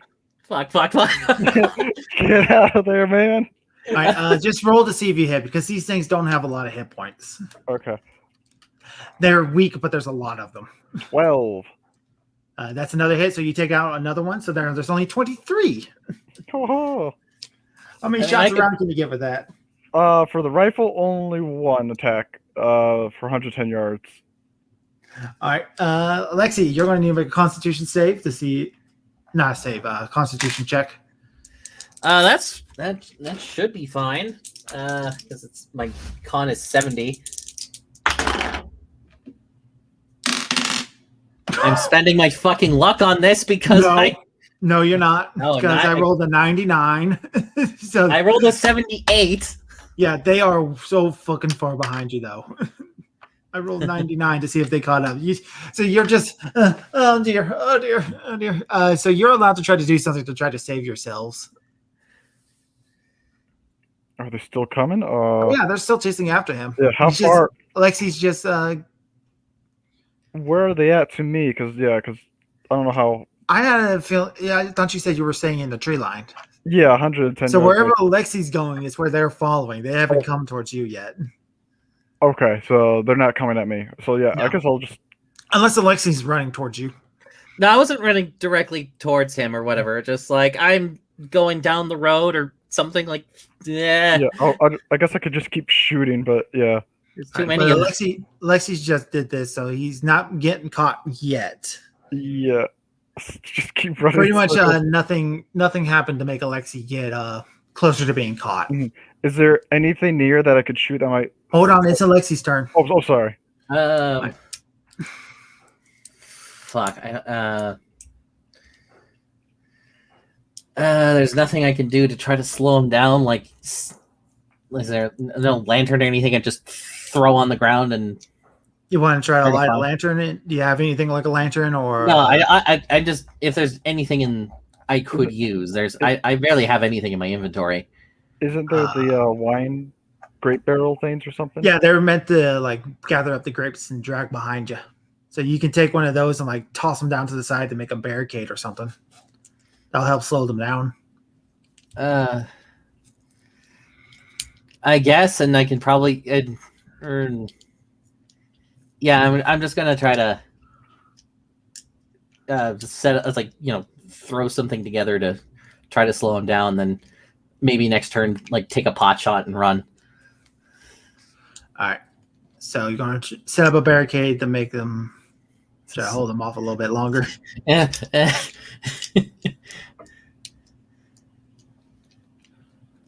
All right. More. Now you can do something. All right, I'll just shoot again. All right. Not much else I can do.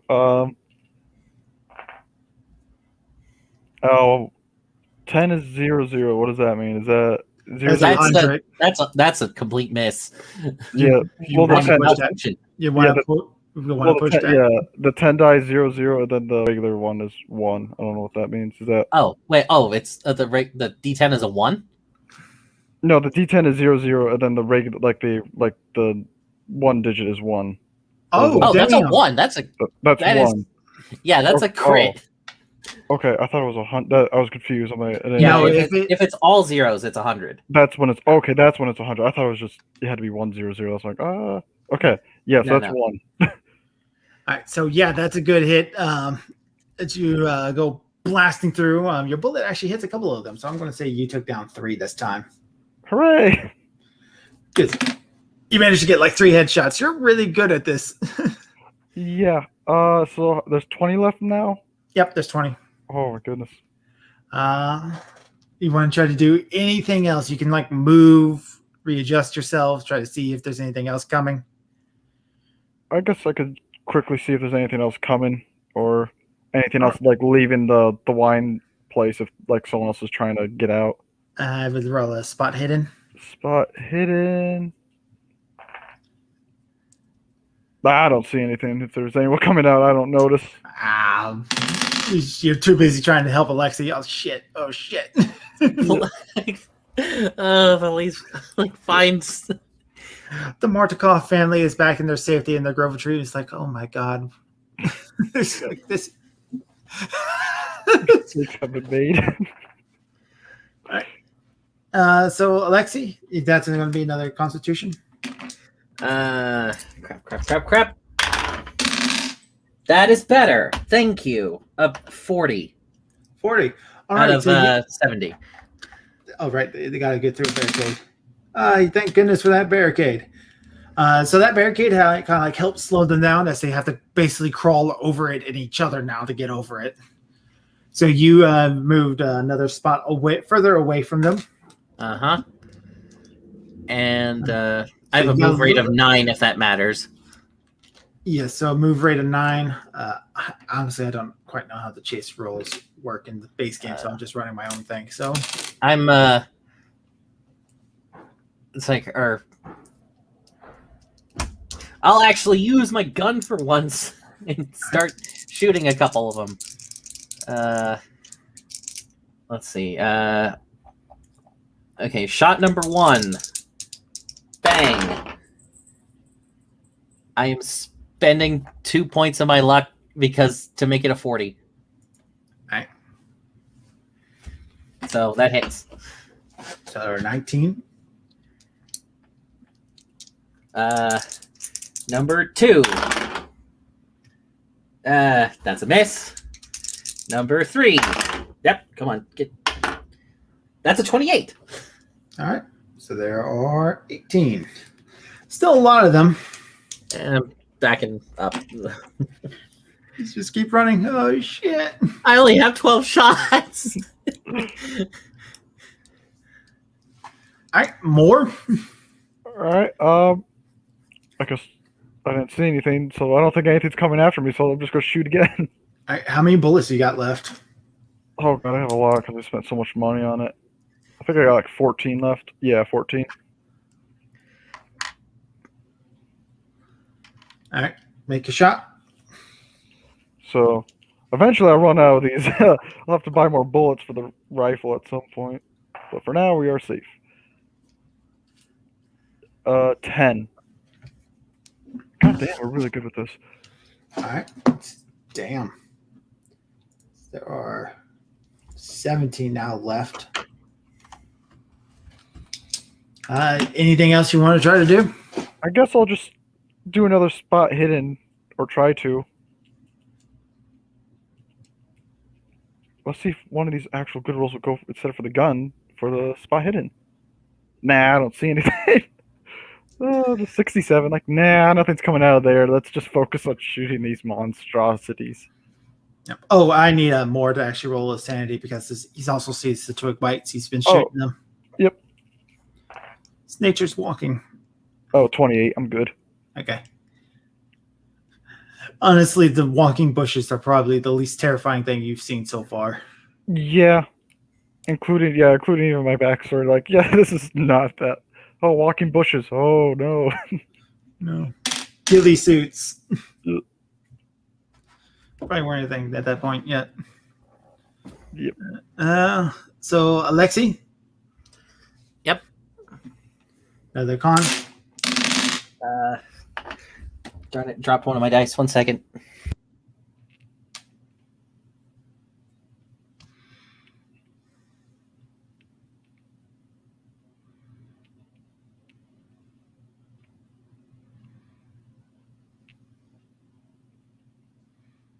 Okay, found it. Yay. Con. That is a 1. All right. So, Alexi, you can either make the choice of trying to continue fighting or actually get away. I'm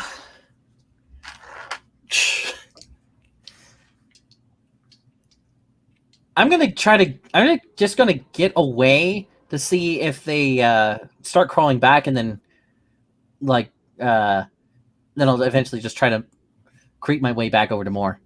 All right. So you managed to get away. They do kind of stalk their way back to the winery and back inside the building. Moore, do you take another shot at them, or are you going to let them retreat? I'll take another shot. All right. That's a 44. Still a hit. Not as good as before, though. All right. So you take another shot. A number of them look at you, but then they kind of like jerk, look back at the building, and then kind of zombie walk their way back in. All right. So there's 16 of them left now? 16 from what you were able to count, and that's just the ones that came outside. Okay. Slowly, just like huff, get back. And I'm like, I got the wrong stick, and then I snap it over my knee. Were you sure on that? I don't know, unless something happens just now. Doesn't happen. Okay. See? Worthless. Toss. Worthless. All right. I was about to. Yeah. I was like, that's a shame. I got 12 bullets for the rifle left, but I got plenty for the pistol if you want to. I'm actually going to take the time to reload the 3 chambers I Used. used. Yeah. Well, yeah, are we doing? Yeah, ammo was. Yeah. No, Well, is I don't. it ammo like how many bullets you have total, or? Yeah. Okay, just make sure.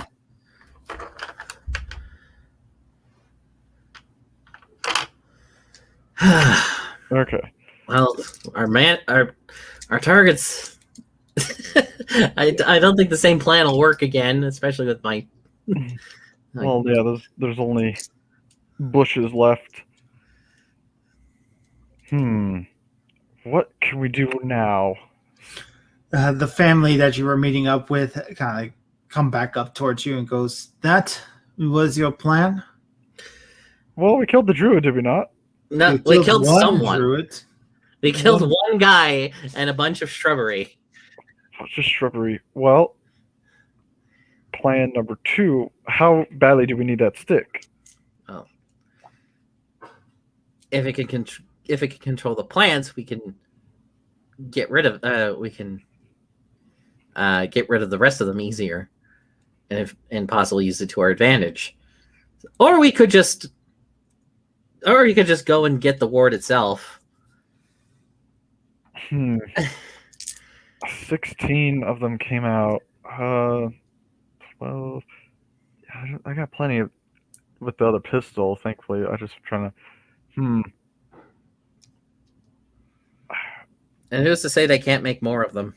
That's also true. I'm like trying to think, like, would it be beneficial if we try and stealth our way in now?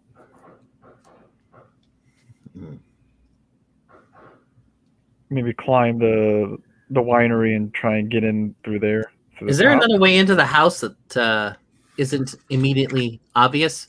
There's the front door. They say there is a back door that leads next to the cellar, and then there's the cart door. Now, if we want to try and get him out again and kill the druid that does have the right stick, would setting it on fire be beneficial? You're going to set our winery on fire? Yeah. Well, maybe make it look like it's going to be set on fire. Have smoke go out around it. Make them think there's a fire and try. They don't look very warm to that idea. Hey, I'm all up for ideas if you have one.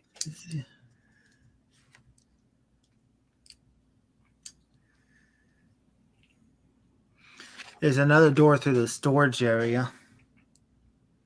All right. Would you like to accompany us then? Another capable fighter would definitely. Yeah, maybe poor choice of words.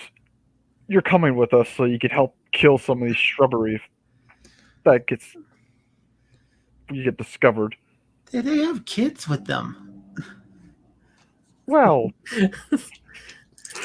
well, I guess we're just going in through the side door, or the storage door, or we whatever. have kids. We only the adults need to come. Kids, you want to fight some shrubbery?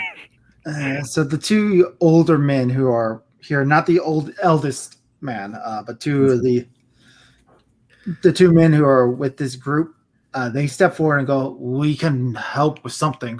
We don't have any swords or crossbows or whatever it is you're using." Oh, no worries. I give one of them a rapier. There you go, buddy. All right, one's going to take the rapier, holds it very awkwardly. All right. Now let the other one hold it. See if he holds it any better. No. All right, give it back to the first man. He held it better than you, Sonny. Remember, this is turning out wonderful. Point the end first, and I'll whisper to Mr. Alexei. Remember, we don't have to outrun the monsters. We just gotta outrun them if anything happens. Actually, the other guy, I give him the two halves of the staff or whatever, and it's just like, here's a beat and sticks. Something. It's better than nothing. Gotta have something between you and your enemy, just to. So one of the guys you're handing the broken pieces of the staff to, he looks up and he looks at the other guy and goes, "Dag, yeah, Elver, I have a feeling we're going to die." Yeah, I have that feeling too. It's a shame. You should have done better stopping those druids. Well, I'm. I like her. Yeah. Anyways, all right, let's try the side door. It was my fault for botching the freaking persuasion roll. No, you're fine. It's their fault. If we really want to be truthful, they should have done better to protect their winery. Wow, we're having victim blaming here. And if we really wanted to place the blame, we should place it on the Strahd fellow who probably started off this druid cult. If Yeah, we let's- really want to put the blame, just place it on evil in general. Let's try to. Yes, fuck you, evil. Evil It's all your fault. for corrupting Strahd, making him evil. It's probably evil's fault for doing all this. All right. Let's just make our way to the Yeah, all right. To the side quietly. door. So stealth. If you do, what? Yep, That's a 2 for 1. Holy shit, they did really good. 51. That's a success. That's a no. So Lexi, everybody, all three of the other Matthew, Elvir, and Dag, they're all stealthy as can be. Lexi, Jong Dong, just like stepping in every puddle, just strolling clear out in the open. Which door do you guys want to try to enter in through this time? There was like some big storage door, right? Not the cart Yeah. door, but the other one. Not the cot door. But there was like a storage door thingy. So there is a door that leads into the back room along the back end of the building, and then there's a workshop door. They tell you that the stable door doesn't go through, but they do have a loading area for the cart, and that does enter the building.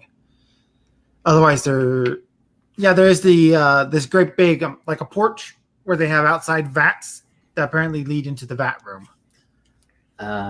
Going through the stable door and all that doesn't sound too bad. If you were a druid waving a stick that controlled bushes, that's probably where I would be. I want to just tell you this now. It has nothing to do with what's going on, but there's an area in this map called the outhouse. And it specifically just says the outhouse contains no surprises. And That's great. it's just there in case you want to lock yourself in a single cell room. Well, we have to And take a relieve. dump. Yeah, we have to relieve ourselves after seeing all these scary bushes. All right, so what happens? All right, so you guys are going to try to go in through the cart door. With the stables and whatnot, and then there was the door through that. There's the stable, but it does not connect to the rest of the house from what they told you. Oh, okay. I thought there was a thing that was related to it, but yeah. There's the vat doors, which are the big doors that you were talking about. And then there's like the loading area for the cart. Loading area. Yeah, okay.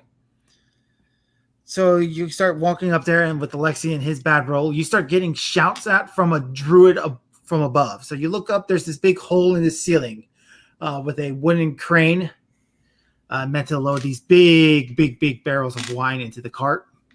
And he is waving around a staff that is black in its color and has wisps of smoke coming from it. I think that might be the one. Shoot him. All right. I guess I'll. How We far are is he? in combat. It's definitely within range. He's like 20 feet above you on this landing. Oh, 20 feet. So wait, So you have a gun ready. So what's your dexterity and add 50 to it? my dexterity is 40, Plus 50, so 90. 90. Yeah, you're going before this druid. As you see him, like there's flames starting to spout up in his hands. He's about to cast a spell down at you guys. Okay. All right. Probably the rifle will be the first one to start with. Then just the. Well, is he in range of the pistol? Yeah, he's in range of the pistol too. Yeah, I mean, like he's he's 20 feet above you. Okay, so I can shoot 3 times then at him. Yeah, Okay, that one might be better just because. he's going to duck for cover if you're going to try to shoot at him, though. So, Oh yeah, I'll try and shoot him. All right, all right, duck for cover. So you get a penalty die. penalty die. Fuck him up. All right, first one 51. Second one is 15. So the first one will be the 51. All right. Well, for the first attack, do you want me to do all the attacks then do the roll No, do the damage first. damage first? Yeah. Okay. 9 for the first one for first damage. Right. And then second attack with the penalty die. So is oh god, what is that? 6 or a 9? That is 46. Then roll again. That's a 44. And then damage. Does the cover stop him at all with any of those rolls? or? No, that doesn't stop because you're just rolling to see if he did worse. Oh, okay. Yeah. So 12 All damage. right. and He is then- dead. Hooray! Oh, all right. I'd have to do the third attack. Hooray! Ba-ba. Now, hopefully, he falls forward Uh, so that we can collect the staff. no, fuck you. Oh, He falls backwards, and those shots have attracted all the twig blights again. So you start to hear them moving through the house towards your direction. bugger. All right, I'm going to start climbing. Climb Kavir up. and Dag, they run forward, so into the house itself through this open door. As you guys are quickly following them, there's a set of double doors that lead into the vault room where all the twig blights are, and they pull those close and just try to barricade those shut. There's a set of spiral staircase that leads up to where the druid was. Oh, okay. I guess Let's go- see. go Who's the up. fastest one here? What would be fast? I don't know. Is it what stat would it be? Is it Dex? Move rate, I don't know. Move. Move rate. Oh, I have a 7. 9. So Alexi gets to it first. Yep. I'll get the stick. Yeah. Hey, I drew out the right guy this time by still fucking up.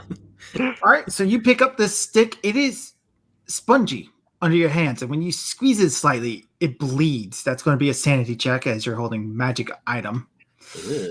Ugh. 40 out of 46. Hooray! Nice. All right. What are you going to do? I'm just gonna be like, I'm just gonna wave, just like stop, whatever. Just Stop. That doesn't work. Try something else, Alexi. This is not going to go well if you don't figure that out. occult roll. Yep. Let's do roll those occults. That's a 91. No. I could try to push it, but that's still a 25. Fuck it, I'm pushing it. 23! Oh my god! Yes! Thinking back to the stories and everything, you remember the language of the druids, and you're just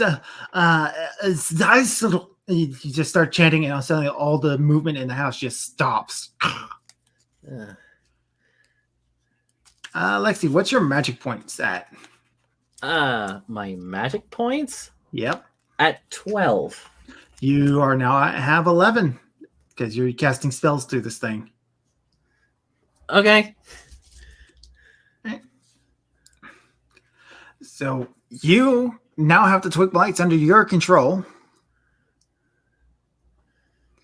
And do I only know that one word, or is it just like, or can No, I? as you're thinking through it, and it's like you can have time to practice to see if you can get them under control. Let's see. I'm gonna like. Are there any other? Well, first, let's try to clear the house of any other druids. Because we're running short on time, there is one more druid in the basement, and with all your twig blights, you're able to kill him real fast. Okay. Irony.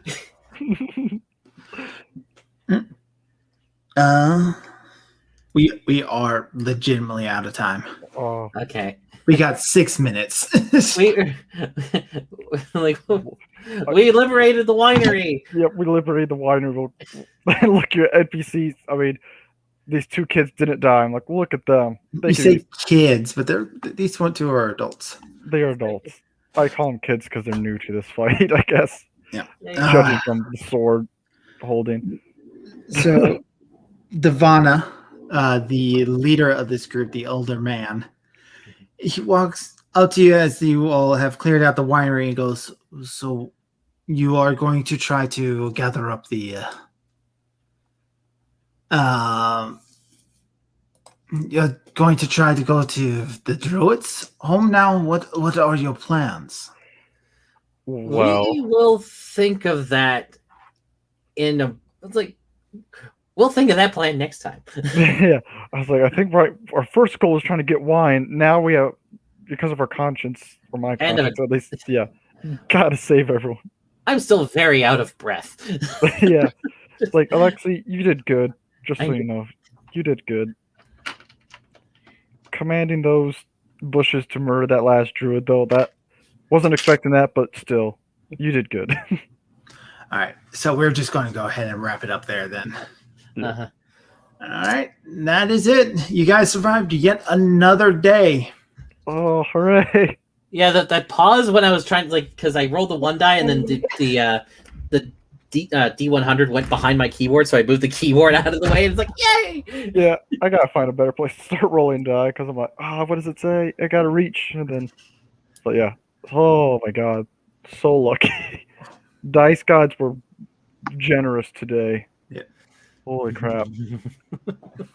Oh man, I thought Just for make sure. sure we know exactly where we are at. Daisy's looking for Barrington out in the woods in Barovia. Barrington is running from Strahd somewhere closer to the village of Barovia. Alexei and Moore are on the exact opposite side of the map. Kicking butt, killing some druids, killing some hippies. We have our hippie beating stick, and it's all going well. Get your hippie beating stick. That's an inside joke, but yeah. What do I count I guess it's just for using magic, that last sanity roll? Last sanity roll. That sanity roll when I grabbed the hold of Yeah, the... that was just the use of magic. Yeah. But now you'll start using your magic points to start burning through that until those are gone, and then you start using your sanity. Uh-huh. And you recover points at all per day or what? I believe so. I'll have to refresh on those just a bit. Mm. All right, but that is going to be where we leave it off. So I want to thank the wonderful, beautiful chat for coming. I hope you guys had fun and enjoyed the show. Thank you to the wonderful players for coming. I hope you guys had fun. Sure did. Oh yeah. And I'm Dr. Crow. I read a book once. It's my goal to make you smile. I'll see you guys next time. Bye-bye. Night. Night. Stay safe.